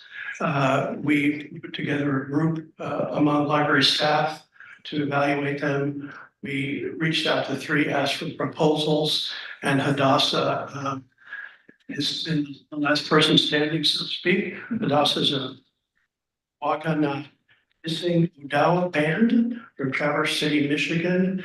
And their mission is to bring Indigenous people from East and West Coast together. So the library card is a beautiful card that shows a orange shafted flicker from the West Coast, a yellow shafted flicker from the East Coast. Those are woodpeckers, by the way. That'll be released, I believe, at the Sebastopol Library on May 5th. We'll party and more examples of Hadassah's art. In September, we'll be releasing a Peanuts card. Well, as I was going to ask, yeah, because in 2015, it was very popular. And it helped to bring a lot of people to the library. Okay, good. See, it's a wonderful idea. There's going to be a library design contest as part of the summer meeting. So I have no idea how many because we're going to get it, how it's going to be judged, but there's going to be a locally designed library card, probably by some adorable child. Any questions? And not important question, but are these only for new library card holders or for those of us who have had them for 40 years? Do we get an upgrade? What we're talking about with people really like their library card numbers. I do. I have memorized. Yeah, me too. We're gonna, for the Hadassah card, we're gonna put a sticker that you can put over your existing card. Thank you. We're gonna do that. Thank you. Just gave the Patterson. That's where I spent my birthday. Yeah. Throw that out. How do you, I know that getting the signs on all of the branch libraries with a lengthy procedure, and I applaud the library for doing that. How do you have conversations? Is there a way to communicate with the branches, with the branch staff when they're putting their own community announcements out? Is there a systemic kind of a guideline, or is that something that's It's a third wheel or a third rail? It's Yeah. a constant conversation. We have, when we look at our email marketing tool, you probably heard us talk about Savannah. It has a lot more features than just email marketing. And one of the things it does is it shows us a heat map, indicates that lots and lots of our patrons use mobile. For us, that means when they walk into the branch, they have to feel comfortable. Things have to look familiar. So we're slowly standardizing all the signage. Each branch may have a different background color, but they'll all have the same font. So again, it looks familiar, it's comforting when you come in. As far as the local flyers and things like that, we're always happy to supply that. We also supply tools to the staff so they can design their own flyers. Our team pays for a subscription to Canva, and it's preloaded with their logo, colors, or images, and they can go in and use the templates we create. We want to encourage that innovation and creativity, but we do want to color inside the lines most of the time. It's a system. Thank you. Thank you very much. I appreciate it. Thank you. What is probably a long-term vision manager, the one who told me here, so.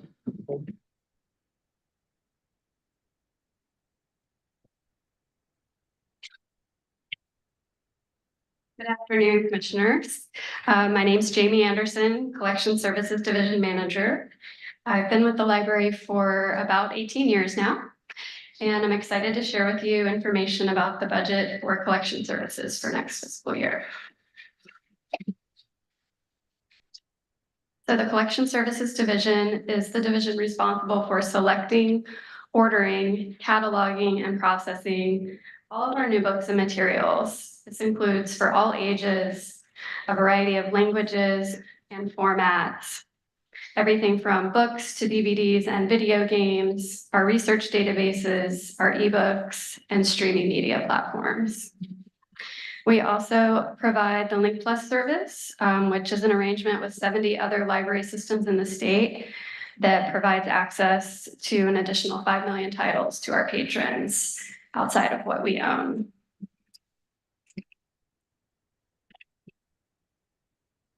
For accomplishments this year, we have maintained and enhanced our physical collections. One example of this is our expanded manga collection in both English and Spanish that we're really proud of. And I have several examples on this slide of some of our e-resources. The Palace Project app is an e-content aggregator that's loaded with ebooks provided for free from the California State Library, as well as titles that we have purchased with a grant that we received this year. The Shelf is a Spanish language streaming video platform that has popular Spanish language movies and TV shows. And one example on the far right of a Hoopla binge pass. If you're not familiar, the binge passes allow you to check out a group of content for 7 days and binge on it. And Hoopla has released quite a few of these this year. This is Fancy Nancy for children's titles, but they also have several other really neat ones that include things like puzzles, comics, film festivals, and how to play musical instruments. Still talking about accomplishments. In our digital collections, we had several additions this year. One of which is historic local telephone and business directories that we digitized and made available on our digital collections webpage, as well as a variety of oral histories, some from the city of Verner Park and some from the Tubbs Fire. And thirdly, as an accomplishment, we really did increase our efforts this year on the promotion of library collections. People traditionally think of books when they think of libraries, so what is there to promote? But we do have a lot of unusual things in our collection as well that some people don't know about. So on our homepage, we now have new and noteworthy titles always featured on the homepage as a rotating carousel that's updated every 2 to 3 weeks. We also started featuring an area of the collection as a dedicated spotlight on the homepage. For things like our DIY toolkits, our regional parks backpacks, our graphic novel backpacks, our California State Park passes. Brought one today. If you've never checked one out, this is what they look like, the state park passes, but we also have Sonoma County Regional Park passes. And still on the topic of promotion, we've continued to feature our popular end of the year top checkout lists, as well as our staff picks at the end of each year. So what's impactful for next fiscal year? We'll be maintaining our current staffing levels. Under places, our Collection Services Division assists with right-sizing the collection at branches upon request to maintain welcoming spaces. So we do this by assisting hands-on with deaccessioning materials, as well as providing training on how staff can handle their collection maintenance. We also have deaccession or weeding schedules and retention guidelines that we provide to the staff. Under resources, we'll be sustaining continued growth in our popular digital platforms. Our most popular platforms are Libby and Hoopla, and thirdly would be Canopy. We are striving to maintain a 4-to-1 ratio of holds to copies. And we'll be debuting a new archives catalog next fiscal year. So this is in addition to and separate from BiblioCommons that you heard about earlier. This catalog will strictly feature our archival materials and our historical records. For the collections budget, again, we have a status quo situation with our staffing. We have 20 staff members and no capital expenses. We do assist with branch modernization projects, as I mentioned earlier, with support before, during, and after those projects with deaccessioning materials, shifting, and shelving assistance. Most of our budget goes to resources, so that includes books, media, subscriptions to both print subscriptions and online subscriptions, all our databases and e-resources, and running the Link Plus service, as well as supplies to process and mend and repair our collection.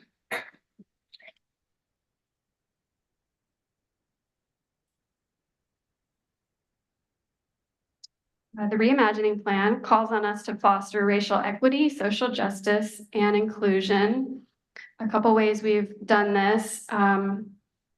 We have set a goal, you might have heard me talk about this before, of 30% of a goal of 30% for overall diversity, equity, and inclusion of our collection. So when we set this goal in 2018, we were around 16%, meaning that the percentage of items in our collection that include some element or category of diversity, whether it's a diverse character or covers a diverse topic. Today, we are up to about 26%, so we've made a lot of progress towards that goal of 30%, and I expect we'll be continuing that into next fiscal year.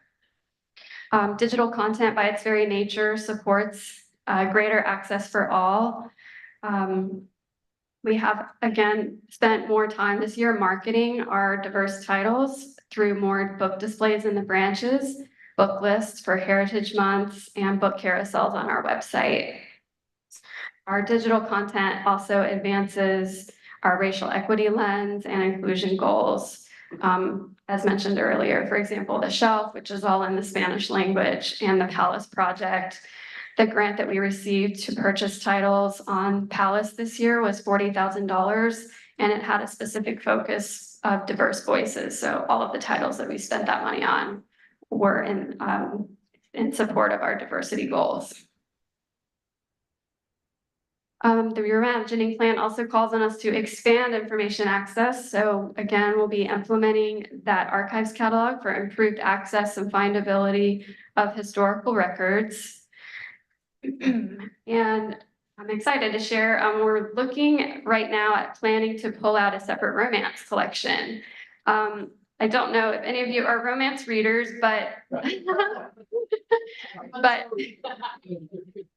it sounds like some of you are. But romance is really exploding the last couple of years, especially with Gen Z and young people. Retail sales are huge. You go into bookstores and you can see them really being showcased and highlighted. The sales are through the roof, and people are coming into the libraries asking, where are your romance books? We do have them, of course. They're just mixed in with our fiction collection right now. So we're looking at pulling that out as a separate collection, making it easier for patrons to browse and find those materials that, you know, they're specifically wanting that genre. Moving on to Measure Y. So the Measure Y expenditure plan says that we will maintain book material and digital collections, which we have accomplished. I put on this slide just some numbers from 2023. The number of physical items that we purchased, 89,109. And the number of ebook and e-audio copies purchased last year, almost 130,000. And with over 4 million checkouts in 2023, we're really proud that that's basically the highest in Sonoma County Library history, thanks to Measure Y funding. Thank you very much. Happy to take any questions. Commissioner Cahill. Yeah, so I'm very pleased that you're pulling out romance as that's my favorite genre. Also, but Northwest has had a separate romance selection sometime. Hold out, romance, okay, that's good. What genres are especially kept track of by us? We have a Western genre, a mystery, sci-fi genre. This is the two big ones. We used to have a short story genre, but we reintegrated that back into regular fiction. We also have large type and Okay, for those of you who like happy endings, I recommend romance. Commissioner Goldberg, I believe you had your hand up.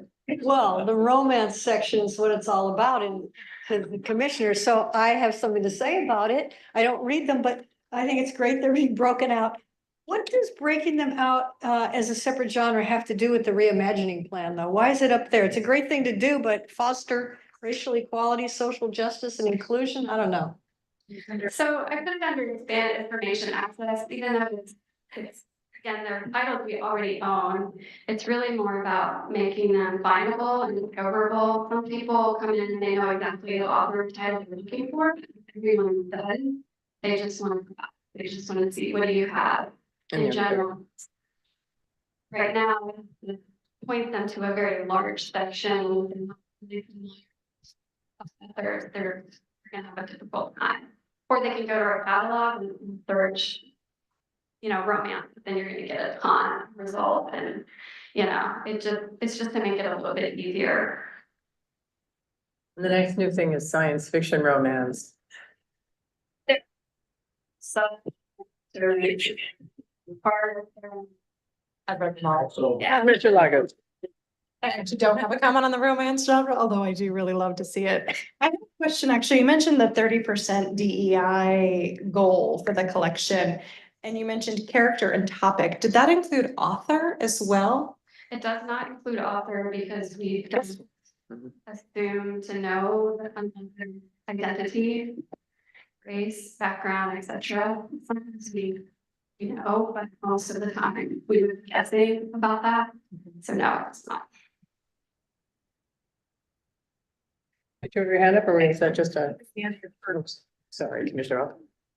Jim, sorry, I have a very selfish and probably ignorant question. I do almost all my reading with e-audio books. I know they're super expensive and I appreciate everything you're doing to bolster that collection. My question is, I know we have access to a system called Link Plus also, but it doesn't, my question is, sometimes I will be searching for an audio book and we don't have it. Is there a way for me as a patron of the Sonoma County Library to borrow an e-audio book from another library through a system, or we don't have that yet? You can borrow a book on CD through Link Plus, a tangible audiobook. You cannot borrow an audiobook. Can I also borrow a CD player? But you can get library cards from other libraries in the state of California. All residents in the state of California can get a library card at any public library in California. So when you're visiting San Francisco, you can go into San Francisco Public Library and get a library card, and you can use that library card to get access to their collections. Thank you very much. Did you know them? Because even any power users that do just that they get on the whole list in Libby, for example, at numerous public libraries. And then the first one that comes available to them, check it out from. My question is, I remember way back when, the first time I heard all of the circulation, this enormous percentage that were actually DVDs. I was really shocked by that. Do you have a sense of the 4 million checkouts? How many are, like books, and how many of that are, and even in the digital, like the streaming movies versus ebooks versus audiobooks? Do we get a breakdown of all that? Or In the monthly management report, we do a breakdown of physical to digital, but like finer breakdown, I could share that at a future meeting. physical is a book or a DVD. I mean, any, it's a thing, right? We So have many formats, so the Playaway, DVD, and others. I'd be interested in that at some point in time. But If you're interested in the circulation. thank you, Jamie. Other questions?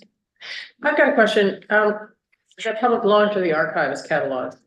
So I thought that we had already launched the archives. We put it on the website so that everybody could get to it. So I'm sorry, explain the difference Sure. between what we did a couple of years ago and this. I'm not exactly sure what you're referring to a couple of years ago, but we have, Did the archives department put lots and lots of stuff online? we that did they an had? inventory when we moved to the location Yeah. of the archives. That inventory is in a huge spreadsheet. No, this was digital stuff on the website. Am I not remembering properly? All right, it doesn't matter. Just waste our time. I'll just look at them.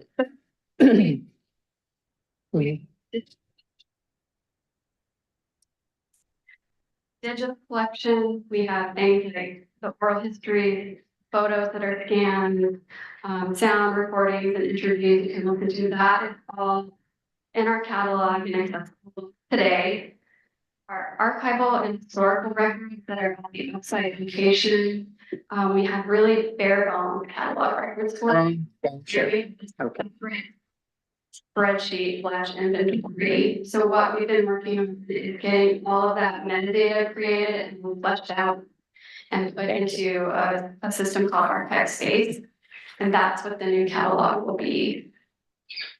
And will we be able to, will you be able to track how many people check out things or look at it online? Yes, Fabulous. you should do that. Fabulous. Better for the public, they can see what we have in a way that they can't read. And the staff will be able to manage and track the usage much better. Great, thank you. Sorry for the silly question. Commissioner Elkins. Curious about the fact that the budget for resources is actually lower in the coming year than it is in the current year. I'm assuming that the cost of books is not going down. What was the thinking behind this? And do you feel like we'll still be able to reach the goals that you and the team have for our collections? So one part of the answer to that is the Meredith, you call it a rebudget, that's done to account for the materials kind of span 2 fiscal years. I think that was mentioned in the budget transmittal memo. We also, I mean, can we cover a status quo budget with this money? Yes. Are expenses continuing to go up? Yes, they are. So, you know, we're trying to adjust and make efficiencies where we can. I'd like to add to this. So just to elaborate on what is explained in the memo is that here in this slide, you can see that there is a decrease from fiscal year 24 to fiscal year 25. And in fiscal year 24, it's adjusted. So what has happened in fiscal year 24 with rebudgets, and this is something that I have brought to collections, is that collections makes purchases and of books, you know, up until the end of the fiscal year before the June 30th. But those items don't come in until the fall after July 1. So in order to keep the collections budget intact, we roll over, or what we call rebudget, from the prior year into the new fiscal year, the amount of those outstanding materials that we're expecting after July 1. So that's to keep the budget whole. And but we don't carry, that's a one-time item. So therefore, her budget or collections budget for fiscal year 24-25 reduces the adjusted budget from the prior year by that amount, which was 120-something thousand. So, I don't carry that forward.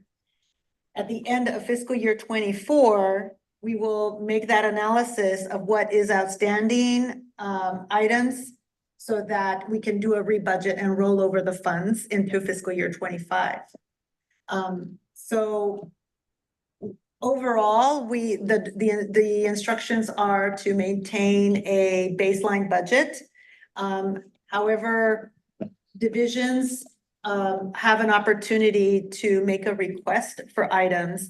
And in collections, they have requested, they do show that there is an increase to doing business, and we have increased it by 35,000 in the fiscal year 24, and then increased it by another 35,000 in fiscal year 25. So we are addressing it, within our budget. So, and this is in conversation, an iterative process with the division manager and collections and all the others, to be able to provide a balanced budget. I'm gonna play back what I think I understand. And I know you've talked to us about this in the finance committee. If we look at the $4.395 million figure that's currently in the budget for 23-24, that's an adjusted figure that was just adjusted a couple of months ago. And if we had gone back to look at what the budget for that year was when we were having the budget workshop, it would have been less.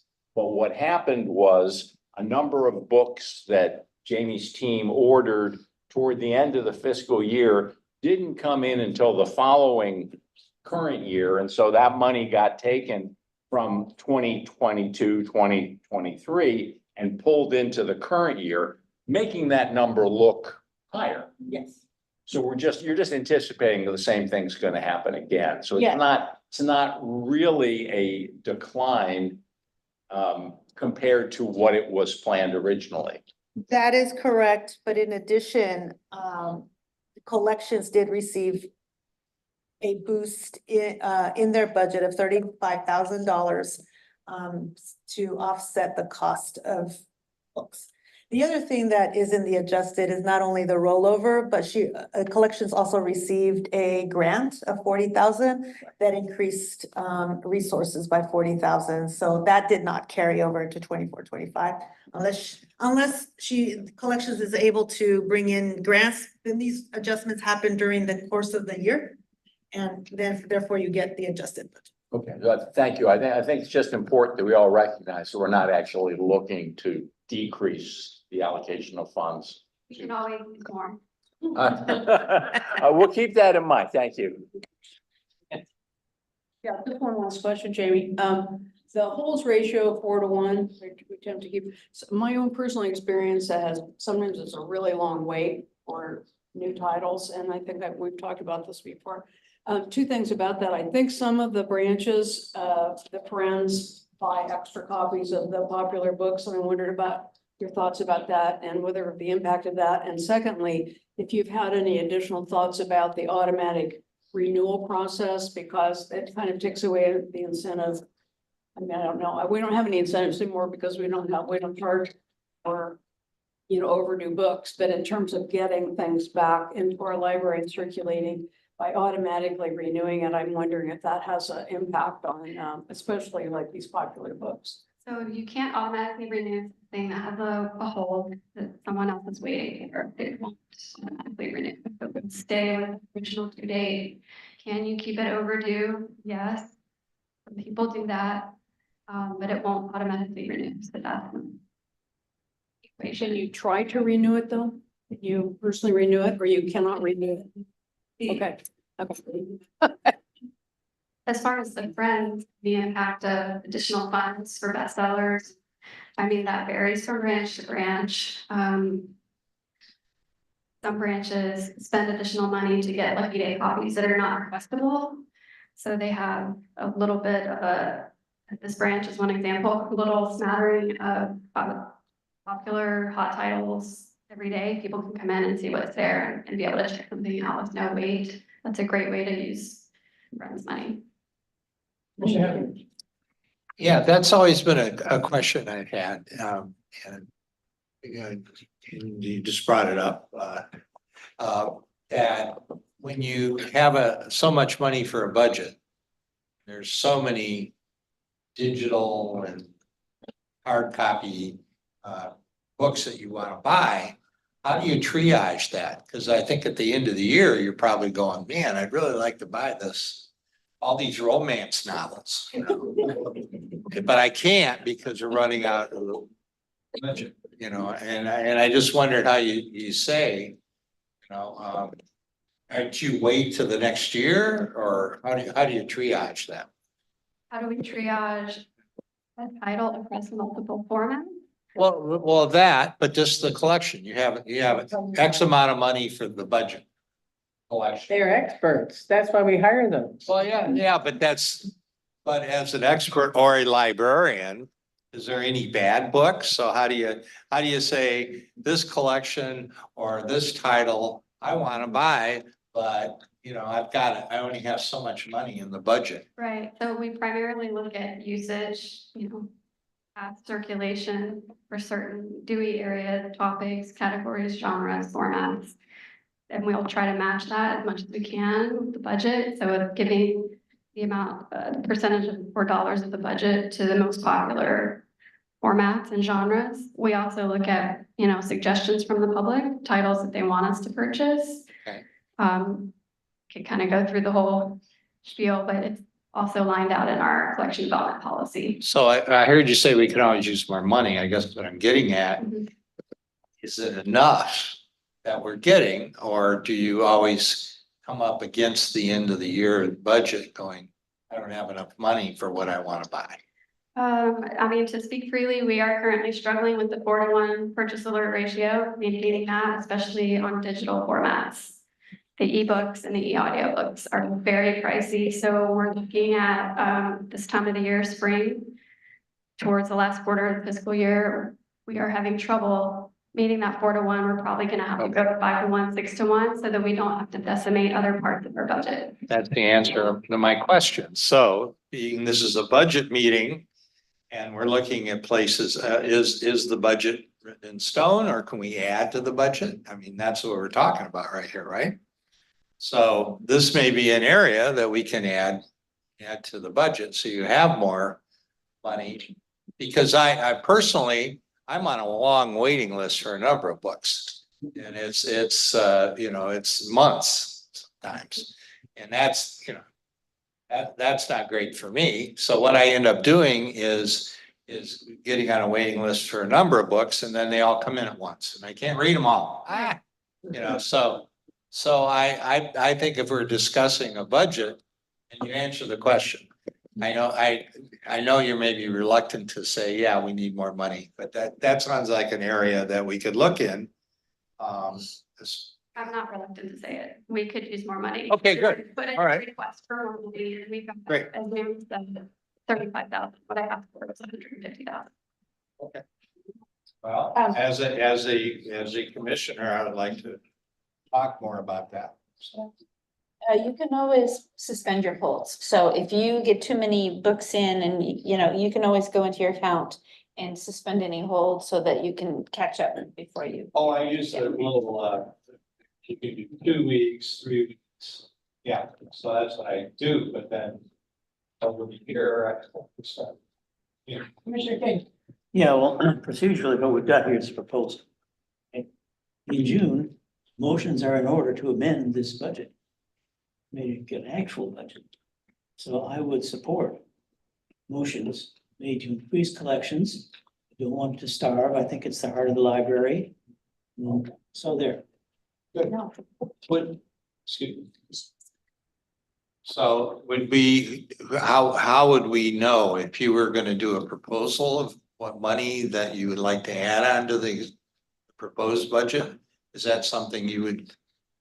So what I would recommend, again, like Commissioner Cahill correctly said, this is a proposal, this is the budget workshop. This is your opportunity to give direction to staff if you would like to make any adjustments to what is before you.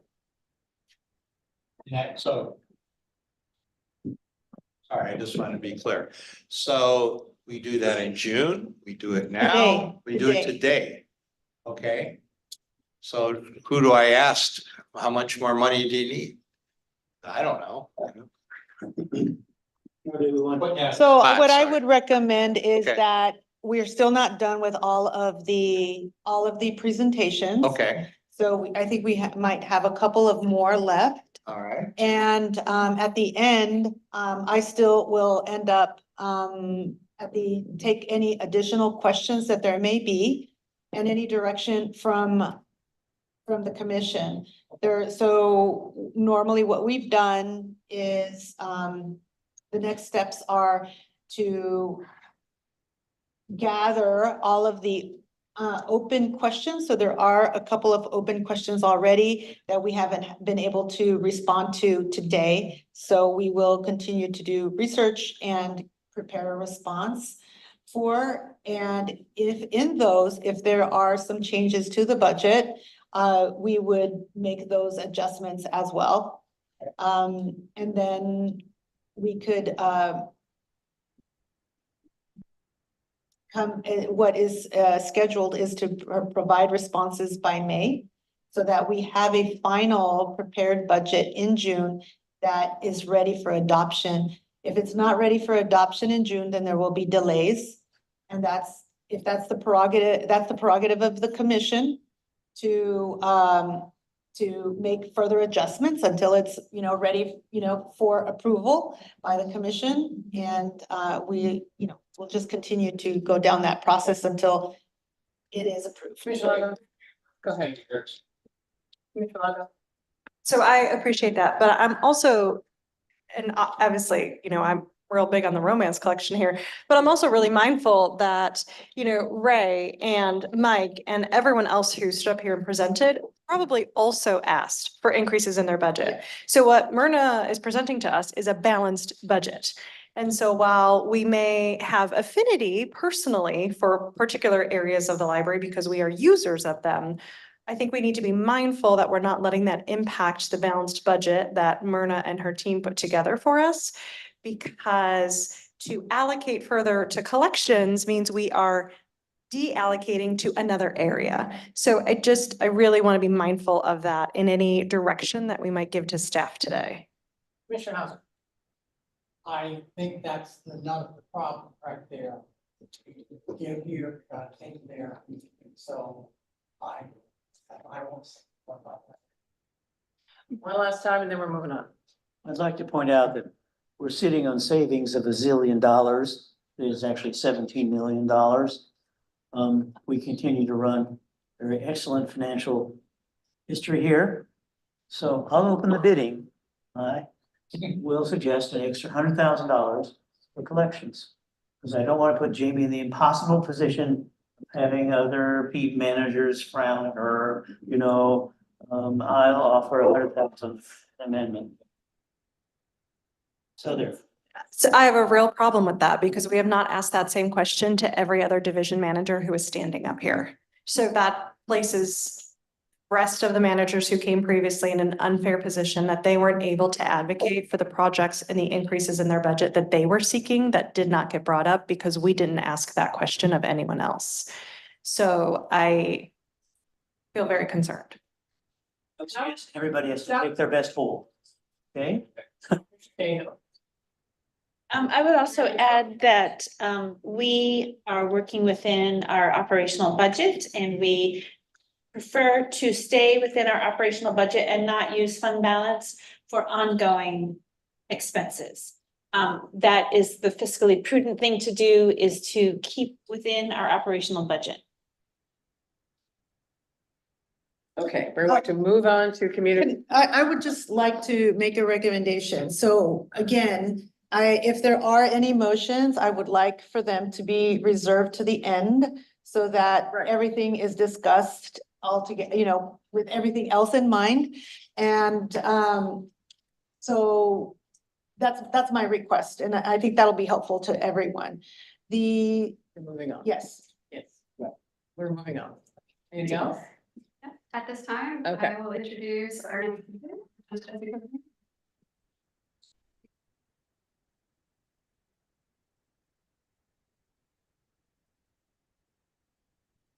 Hello, good evening, Commissioners and Director DeBoe. I am Jessica Romero, and I am your Community Engagement Division Manager. And I'm going to tell you today a little bit about what community engagement does, who we are, and what we do. Community engagement provides opportunities for our communities to learn, contribute, interact, and participate through our programming. We take the library out into the community through our outreach. And most and foremost, we support our branches to continue to provide communities with quality and engaging programming. Some of the accomplishments that I want to talk to you guys about are things like inclusive programming to support LGBTQIA and BIPOC communities. Things like Hearing Queer, which is a program that was the brainchild of our queer advocacy team and our history and genealogy library. They collect the oral histories of the LGBTQIA plus community throughout Sonoma County. Things like musical performances like Power Soul, which happened this last February for Black History Month, and Lion Dancers, which happened at several different libraries that happened for the Lunar New Year. And things like the Healdsburg Posada that was in support of a grant that was received by the branch at the Healdsburg Library that happened in December. We are continuing and have expanded outreach to rural communities. This looks like this is more bibliobus stops, but more. We are looking at having longer stops at our community outreach stop and include programming. We really want to bring the libraries out into the community. And for that, we need to have our bibliobus at these locations longer, and our librarians will be doing programming going forward. We are also going to focus on a lot of our unincorporated areas in Sonoma County, places like Apple Valley in Northwest Santa Rosa and Cotati. We are continuing to provide effective one-on-one literacy tutoring to adult learners. Our adult literacy team is amazing in everything that they do. They not only help our community to improve their reading and writing skills, but they also have an ESL program that has been off the charts.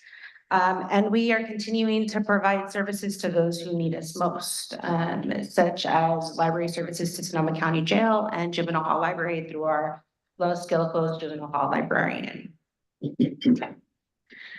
What's impactful this year, as some of my predecessors have mentioned, we are going to be getting a librarian 3 to help us form a more coordinated approach to outreach services throughout the library system. Things like putting parades and large outreach events on a calendar so that you all and we know things that we should be at on a regular basis. We're working on purchasing a second bibliobus and resources. We are increasing the focus on creating systems that support effective outreach and programming. Now let's talk budget. We have 15 people on the community engagement staff. These are the people that make the magic happen behind the scenes and help our branch staff make their magic happen. We have 1 bibliobus, soon to be 2, and Baby Beluga, which is what we affectionately call our outreach van. Some of the resources that we spend money on are our presenters, such as music and movement programs and summer reading challenge presenters and materials, and learning platforms such as Beanstack and Creative Bug, and adult learning and literacy, and author talks. Commissioner Heavenridge, yes, they are recorded, so I can send you a link to that later. Lectura Fest. which is taking place on June 8th, and Zine Fest, which is taking place on April 20th. And that's just three, a mention of 4 programs that we have, and we have so much more. Community engagement also continues to bring to life the reimagining plan and the goals of Measure Y. You see this in things like our career online high school. We have 7 graduates this year. We'll be holding a graduation for them in May. Last year we had 5. So we are increasing the reach of this program every year. We have been providing first-time job opportunities for teens through our Lunch at the Library grant. Our teens are able to work on building the soft skills that they need to succeed in college and in the workforce. And we also turn them into lifelong lovers of the library. We are continuing to focus on creating a culture of creativity and having a diverse array of programming that represents our communities.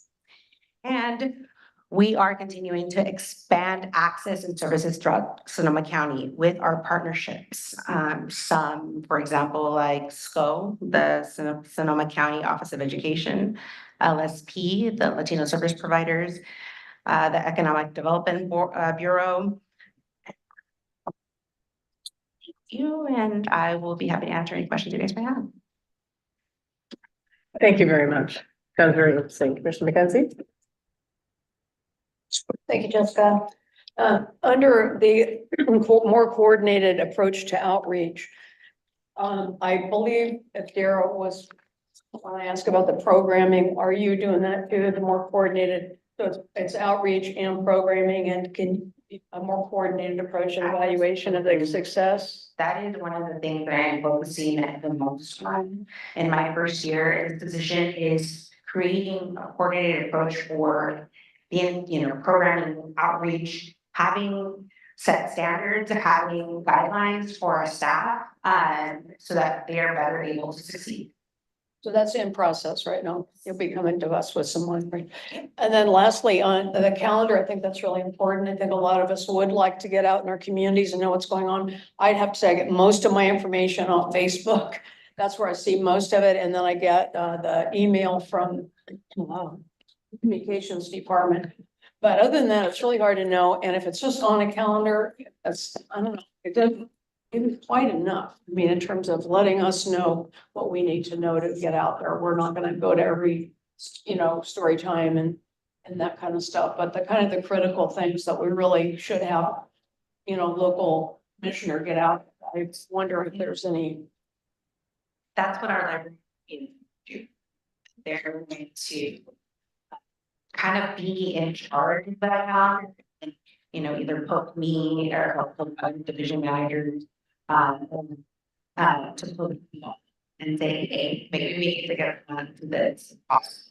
And it's kind of open to go do it to things that we might not have the staff support to be able to set it out. So things like that. That's the idea. Tell us what a librarian 3 is. A librarian 3 is just the librarian who is able to do a branch. So similar to it is genealogy. They're So it's kind of an intermediary management position. They're below a branch manager, and they're sometimes supervised by branch managers, but they are above a librarian too. They're typically also subject matter experts. So history and genealogy, librarian 3. We have a librarian 3s in our collection services department, and then our adult services, librarian 3s as well as children's librarian 3s. So, and the subject matter here would be outreach. Super. A question, the Lunch at the Library, and I know this is a new department, so where does it plug into reporting responsibilities? How does who manages the Lunch at the Library program? Your department or? It is your department. Which is under services administrator, who is under Administrator Kathy, who is under me. Okay. So yes, in my department. Great, thank you. Thank you. Other questions? Thank you very much and congratulations. Then we're delighted to have you in the job.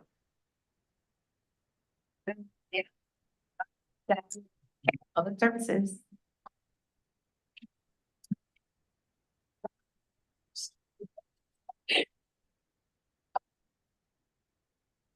Okay, good afternoon, Director DeVoe, Chair Doyle, Commissioners. My name is Barbara Mays, Public Services Division Manager, and it is a pleasure to be with you all here today and to talk about the budget for public services with my colleague, Sarah Van Treese. Our department comprises the wonderful staff that you see every day when you enter the library. The staff that provide direct services to the public 7 days a week through 15 countywide locations. We provide positive community impacts to 28,000 in-person visitors weekly. These folks come to the library for everything from tech help and story time to hands-on workshops and socializing. On the previous slide, you see a sweet picture of a multi-generational family playing together. This was at our Stay and Play Cafe at the Rohnert Park Cotati Library with funds granted by the California State Library to serve and support the needs of informal childcare providers through outreach, play, story time, resources, and food. The Rohnert Park Cotati librarian saw a need and implemented it with great success, sometimes up to 80 children and caregivers at a time in this room, showing the impact that play and togetherness can have at the library. We also lend 35,000 physical materials every week. We are friendly faces helping you to find a book in our beautiful browsing collections, and we are the staff helping to move thousands of materials through each location to fill requests and assisting users to find what they need. Most of all, we provide opportunities for library users to learn, contribute, interact, and participate, to see themselves at the library. On the left, you see a child from the Guerneville Boys and Girls Club working on painting a mural that she and her classmates created to beautify the long ledge in front of the Guerneville Library. They worked with local artists to collaborate and decorate their library so that every time they drive or walk by, they see that they are a part of the very foundation that makes up the building. This year, we saw our youth statistics jump back up to pre-pandemic levels. People in our community feel more comfortable venturing out, and our staff have done an incredible job of reaching and engaging folks in and out of the library. With the rise of foot traffic, we have seen the rise of destabilization for some in our communities. To meet those needs for our staff and our public, we've implemented trauma-informed training for all library personnel. This training supports staff in understanding the issues our patrons are experiencing, how best to keep our library spaces safe, and it utilizes staff's most caring and empathetic approaches to their everyday work lives. In January 2024, we implemented an on-demand language interpretation service, Seracom. Pictured right there, allowing us to serve visitors in over 200 languages, including ASL, Spanish, French, and Mandarin, among other languages that are spoken in our community. What is impactful? Our staff walking down the road in your town or city, like our Deputy Director, Dara Brad, and the Windsor librarian, Vicki Chavez, for our Windsor Day Parade. Our children's librarian out at your child's elementary school, or the teen librarian wrangling the middle schoolers into fun craft projects after school. Our staff lead the library in creativity and cultural competence. With 2 new internal teams forming through public services this year, our teams are a great way for staff to work together in accomplishing our reimagining plan goals. The disability advocacy team will serve to amplify and uplift one of our most underrepresented communities. And our maker team will work towards increasing innovation and entrepreneurship for anyone willing to learn. Places. We make the library. Even when our locations close for modernization projects, you will see our staff at temporary locations delivering services and out in our schools, the community centers, and the senior centers to ensure everyone gets the services that they need. Resources. We invest in our staff's competency. We are increasing local networking and training activities such as Los Cien events, Chamber of Commerce activities, and other city or county programs that strengthen community partnerships for collaborative service. We are providing annual in-service training. This year, we are certifying all frontline supervisors in mental health first aid. And we support national and state conferences close to home that develop the sense of creativity and wonder that you see in our staff every day. Hello all, I'm Sarah Vantries, Public Services Division Manager. As you see in our budget, almost 100% of Public Services budget is our people, the staff who make up the heart of the library. Your branch library staff and special collections staff include permanent regular help employees with assigned roles, as well as a group of extra help substitutes who fill in when we need support due to time off or temporary vacancies. Almost a quarter of those staff are now able to provide bilingual service to library users, and we continue to see that number grow through new hires, as well as the investment that existing staff are making in their bilingual proficiency. The rest of our budget includes funding for services and supplies that support 7-day-a-week service throughout the county. This includes the costs of mileage, parking, postage, conferences and training, along with miscellaneous supplies that enhance the library visitors' experience. For example, we provide earbuds and flash drives to those who need them during their library visit. In Public Services, we work hard to make it easy for people to use the library. With your support, we have reduced many barriers to library use. We are proud that Sonoma County Library is a public agency that is user-friendly and convenient to use. Our proactive use of staff and resources results in a strong sense of patron goodwill. Partnering with our colleagues in all library departments, Public Services daily carries out the values of the Reimagining Plan in Sonoma County. Barbara shared several examples of how we amplify and uplift communities and provide service regardless of language background, ability, or age. It's exciting to see Public Services staff activate their knowledge and skills as they seek equitable opportunities for everyone. For example, the Playback Memory Lab expands the community's access to technology that helps build community resiliency.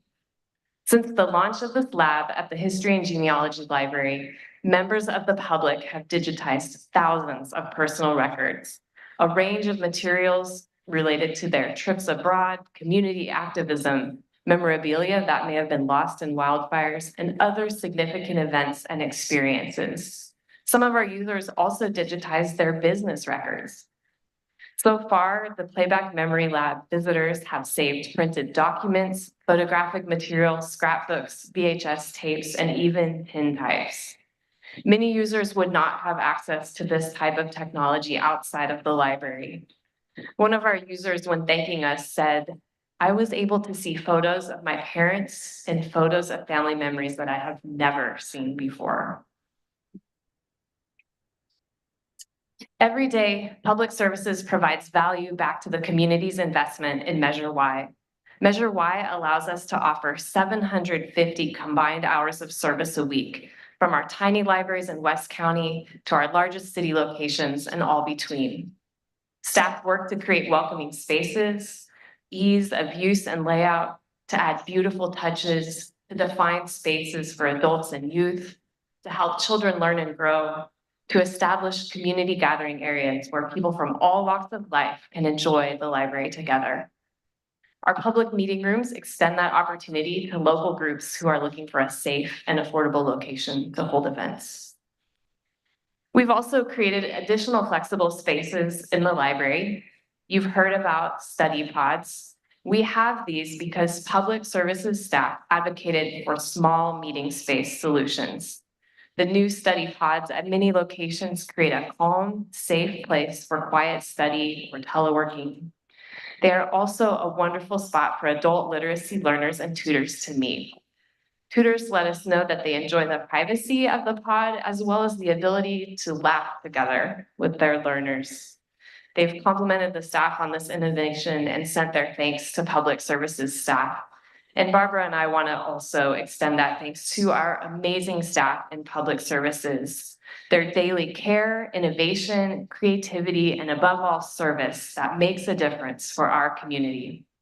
We look forward to this work in fiscal year 25 and the years to come. So thank you, Chair Doyle, Commission, Director Tebow, CFO Lopez. Thank you for your support of Sonoma County Library Public Services. And as we close, we wanted to share a quote from a library user who's celebrating the library and your public services staff. It's free, it's for everyone. Staff make people feel accepted and welcome and are eager to help. Thank you.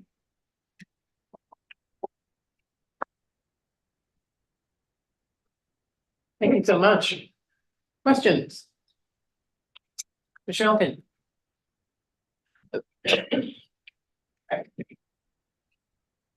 I know the sort of the popular expression is you save the best for last, and I don't want to imply that the other groups were not also super impressive, but obviously, you know, you and your team are to our community the face of the library, and we really appreciate what you're doing, and thank you for the presentation. I have a question. I'm looking for a general answer, not because obviously this requires a lot of expertise, but you've got a team of 200 plus people and you've got 17 locations. Talk to us a little bit, again, at a high level about how you go through the process of deciding, you know, how many people are we going to have working at each location? I know there's some science to it. I just don't know what it is. I'll start at a high level. We know that in every community, regardless of size, we have people of all ages and all diversities. So at all of our locations, we have a children's librarian, a teen librarian, and an adult librarian. So that's a kind of a baseline way that we would start with staffing. And then from there, a lot of our staffing is based on the current and expected use of the library. So a really easy example for that would be shelvers. So shelvers are the staff who put the materials back on the shelf so that you can find it and use it. And so that's something that's really obviously tied to the number of materials that are coming in at a location. But just to point out that at all locations, we have a need for professional library services.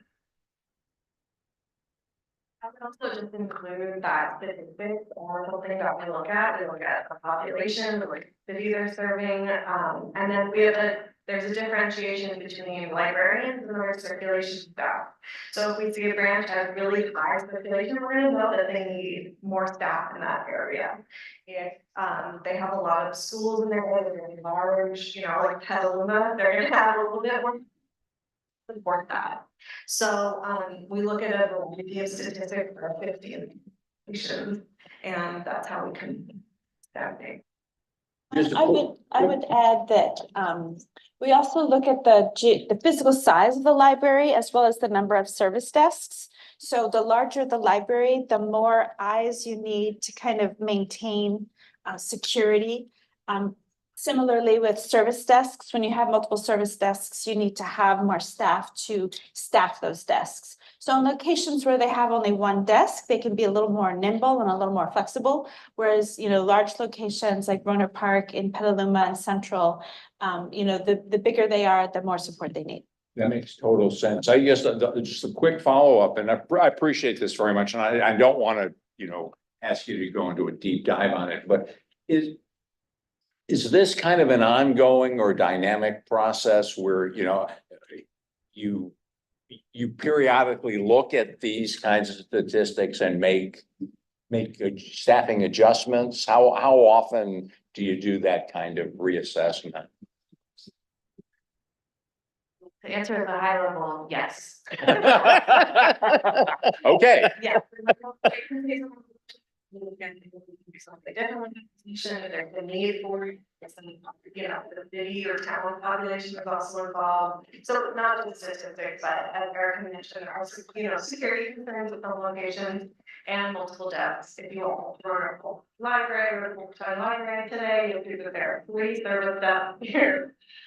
They have higher statistics and with staffing. So. Thank you very much. Thank you, Barbara and Sarah. I appreciate it. I have two questions. I'll ask them both and then back off. On page 67, under the budget workshop goals reimagining plan, some of the information is slightly different than in the presentations. Under yours, it says expand partnerships to provide increased social services in the libraries. I wondered if you could update us on your plans for that or what you see for that. And my second question is kind of a follow-up to Commissioner Alkine's thing about the staffing. And we did get a public comment here about staffing levels and staffing studies, which I know are all problematic. I know we've tried to do this before, but to go along with what we just asked, you know, Jamie Anderson about collections, I mean, we're clearly busier. I mean, this whole report is full of how great we're doing. We're busy as heck and we're doing all these kinds of things. Did you also request more staff and do we need more staff? Is this an opportunity to ask the question? So those are my two questions. Thank you. To speak to your second question first, as Director Thibault pointed out, we are limited to staff buildings, including our staff spaces. So public services have not asked for additional branch staff at this time for that reason. However, you will recall last year we presented to you the results of a joint staff study conducted by the library and its union, and there are still a number of goals from that study that would be accomplished by adjusting position in public services.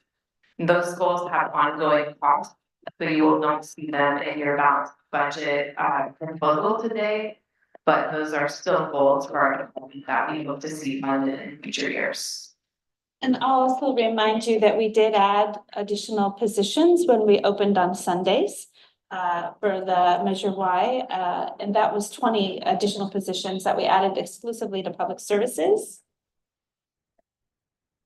Other questions? Thank you very much.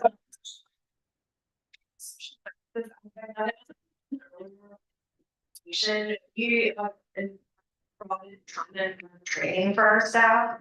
Beth Waller is the one that did that training on staff day, if you remember, but that talks a lot about like the social services aspect in our library and how we can best, you know, fill that role as librarians themselves.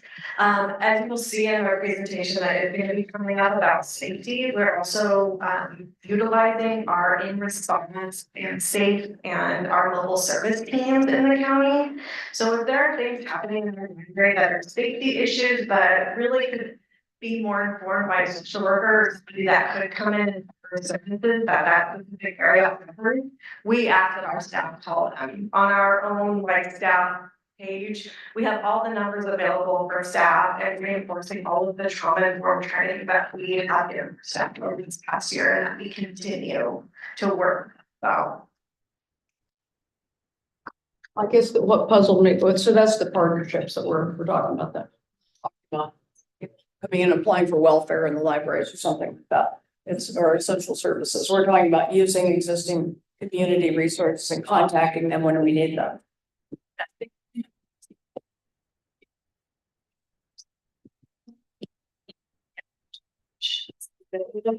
Social work. But yes, in terms of what we're social work, safe and Thanks very much. We hope you will remember as you're reaching out into the community and making those connections that your commissioners would be delighted to help and would be delighted to be included in some of those conversations. So thank you very much.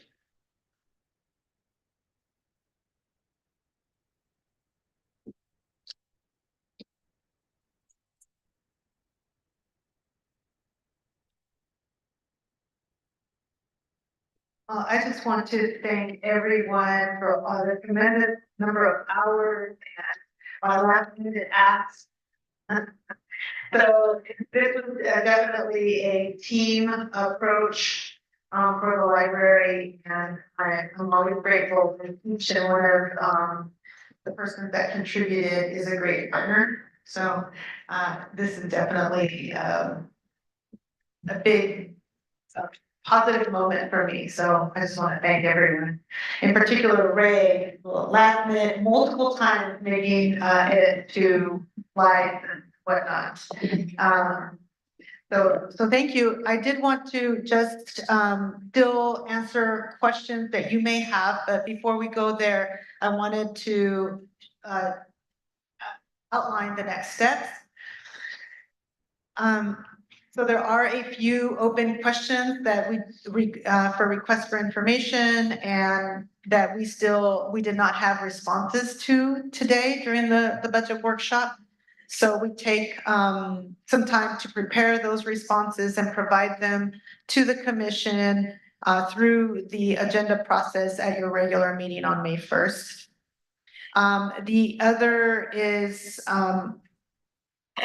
given any adjustments that may take place between April and May, those technical adjustments are incorporated into the budget so that you see them in June. And any other adjustments or requests that may come in through your discussion and direction to staff today. So I'll take any questions. Michelle. First, thanks so much, Myrna, for shepherding this process through, and I realize it was a team effort, but we appreciate everything you did to make it happen. I thought it was a great session, and thank everybody. I have some specific questions relating to page 28, which is a kind of a detailed look at line items in the service and supplies area. And let me preface this by saying that I appreciate and wanted to reinforce what Erica was saying a moment ago about this is a balanced budget, and I appreciate the fiscal discipline, and obviously we want to pay for operating expenses with current revenues. So I'm all in favor of making judicious cuts wherever we can, particularly in those areas that, at least to me, feel a little bit more indirect than the staff that work in our branches and the materials that we make available to our patrons. I noticed, I'm going to just call out 6 items on this page.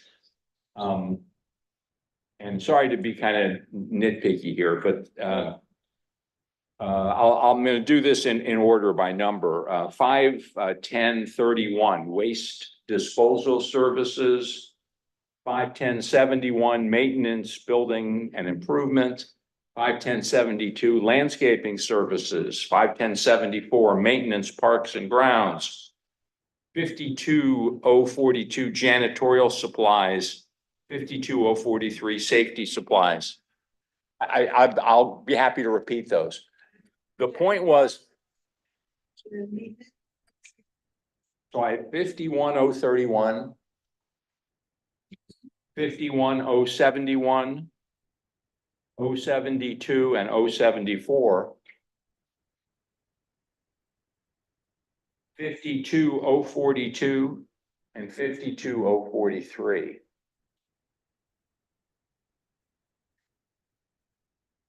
If we can make cuts in these areas, that would be great. Particularly if we can use it to support increased costs for, our staff. My question is, can we realistically do this? And if so, how? Because between those 6 items, we're looking at a reduction of $265,000 between last year's budget and this year's. And I'm just wondering, are we being overly optimistic in budgeting a number to create a balanced budget? Or can we realistically make cuts here without impacting? Thank you for your question. Yeah. I really do appreciate it. That's why we do have monthly report to the commission.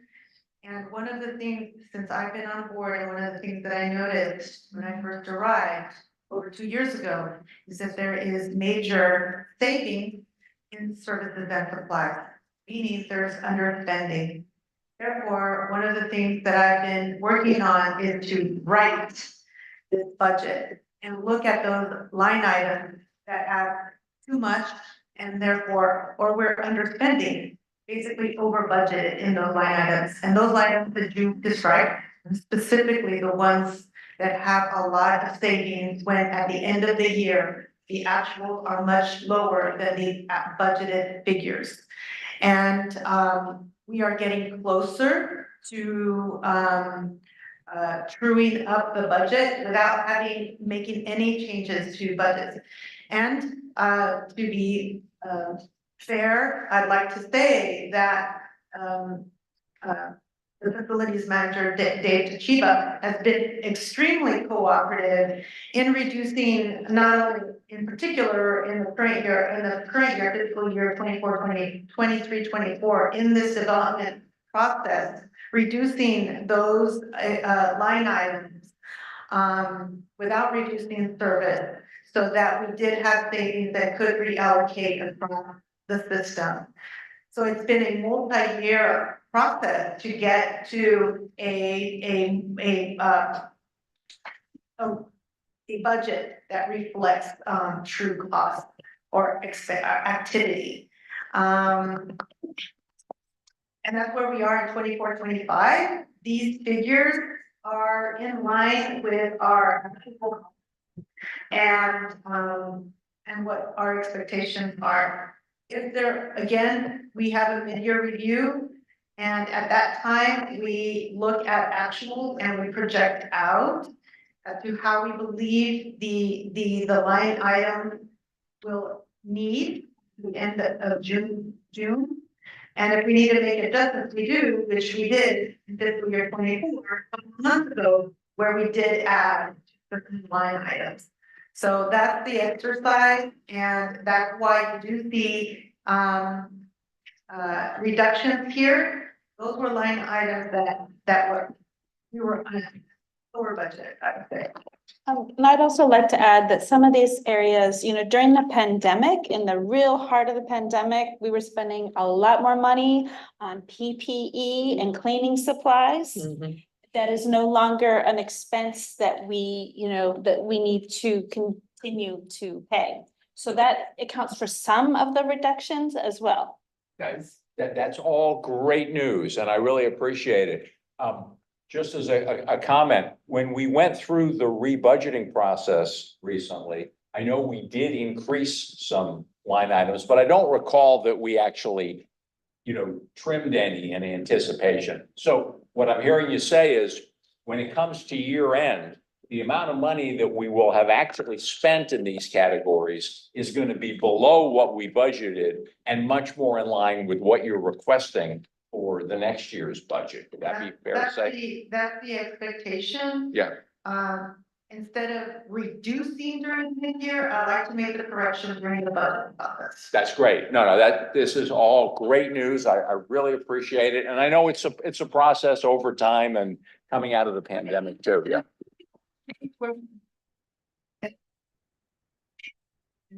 To give opportunities to make adjustments as needed. Thank you. Commissioner McKenzie?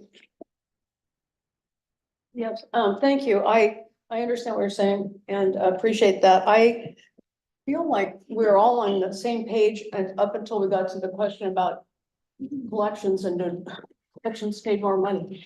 And then I'm kind of looking at this differently now, and wondering how we're going to get to, I don't know if what, I don't even know what question to ask, but it's as though collections would like to have more money and staff we'd like to have more staff in public services. And I'm just not, are we okay as the budget as it exists, and how do we kind of get our heads around, as David pointed out, our, significant fund balance, which in a general sense, we intend to use for facilities because it's one-time expenditures. I realize that.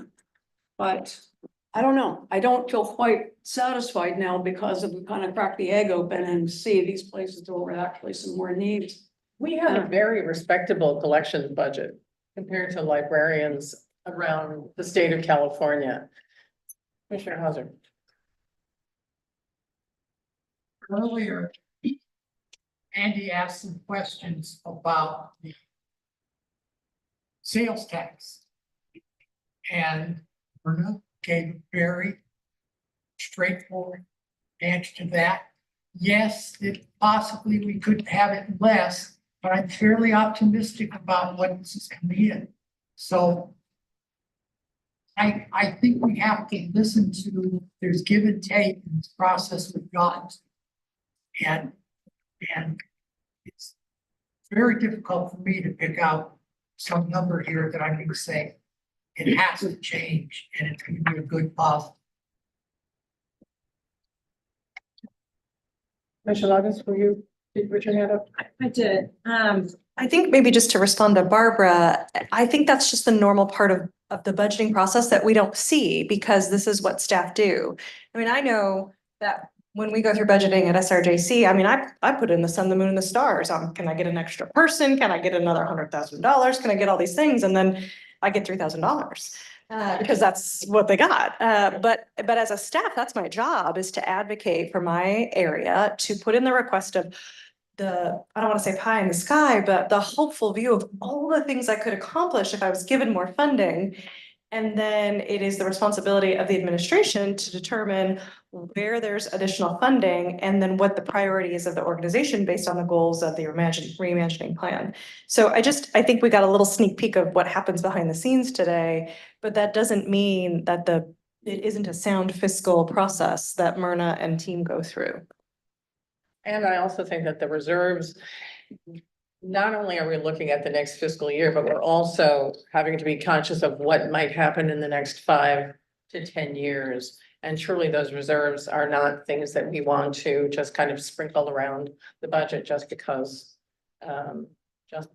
we think we want to add something to a line. Erica, you were going to say something. Yeah, I mean, we have a few things coming up in the next several months that are going to help us determine the future of our library system.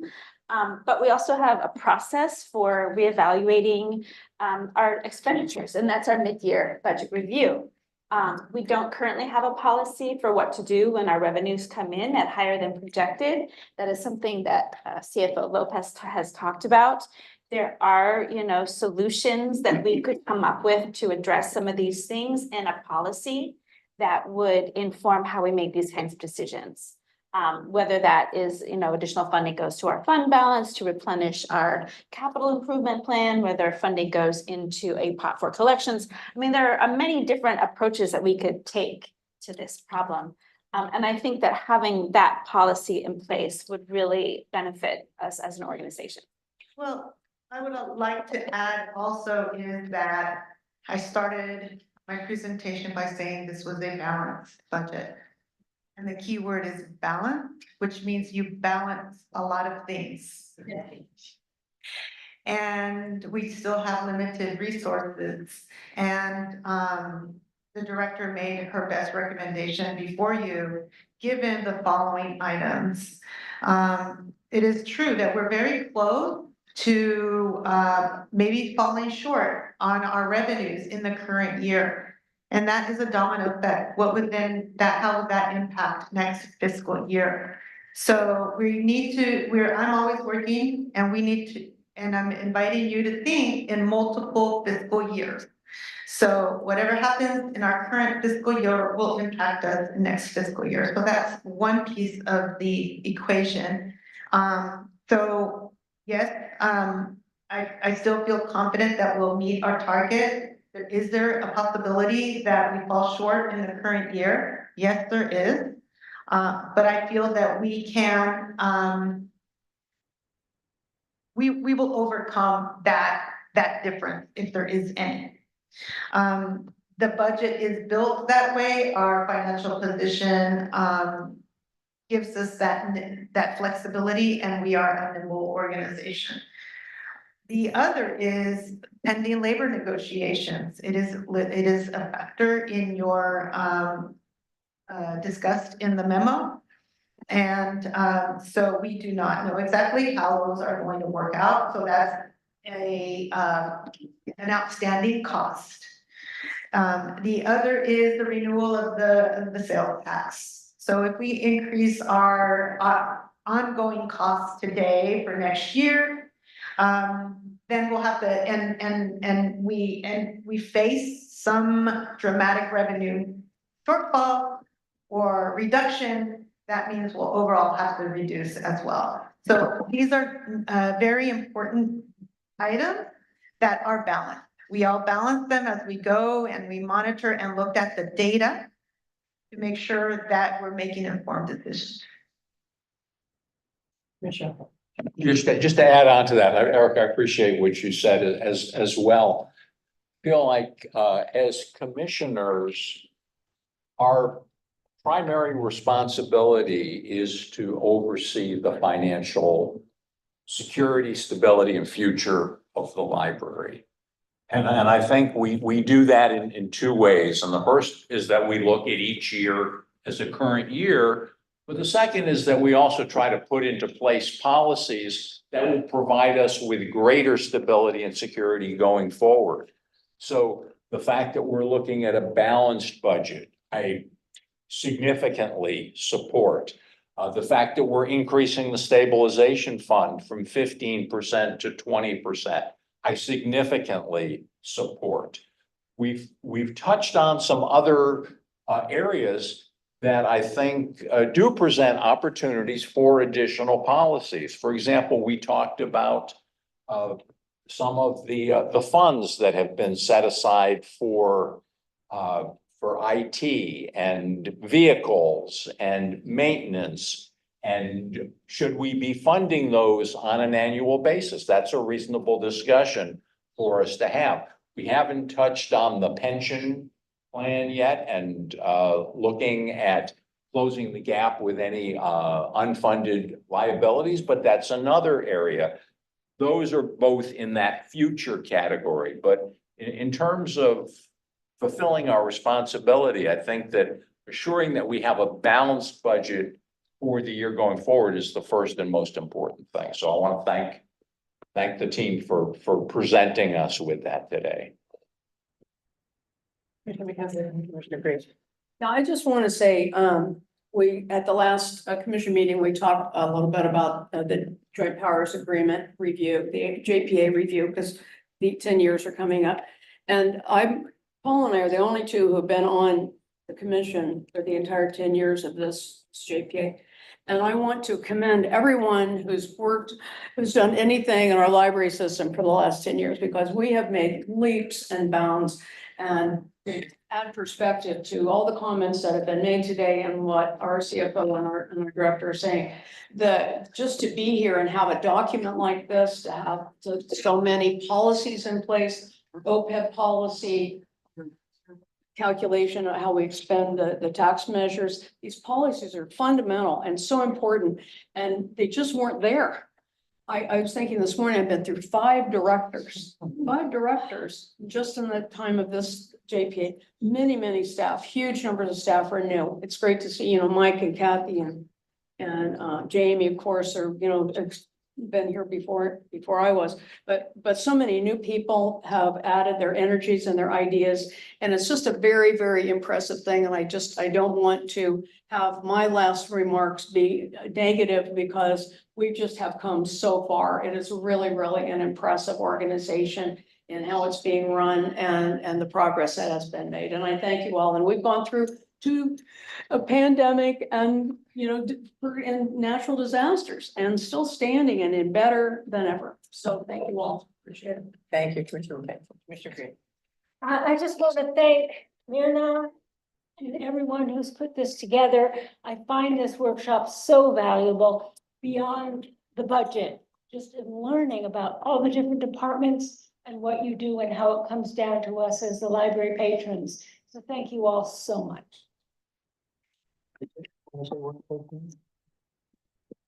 Commissioner Heffernan. Follow up on Barbara, because I remember 10 years ago, this budget workshop was all spreadsheets. It was hard to stay awake. Yeah. But thank you for all your presentations, all the departments, Mark, for getting all this together. So it's, it's not a snooze fest. It's really interesting. Really appreciate that. And one of the big changes, as Barbara remembers, we don't get yelled at by the community members anymore for not being open on Monday. Yes. I remember that. So thank you. Thank you so much. And do we have any public comment? Are there still members of the public that are listening in? No, right? Then with that, thank you everybody so much for dedicating your time here today. And we look forward to the commission meeting next Wednesday. And with that, following Wednesday? April 10 is the next meeting in 2 weeks. Well, I would have been all by myself here. Meeting adjourned. I just wanted to, also acknowledge that we did have a consultant and also, put together all the logistics for making sure that this is a good workshop and that I'm not going to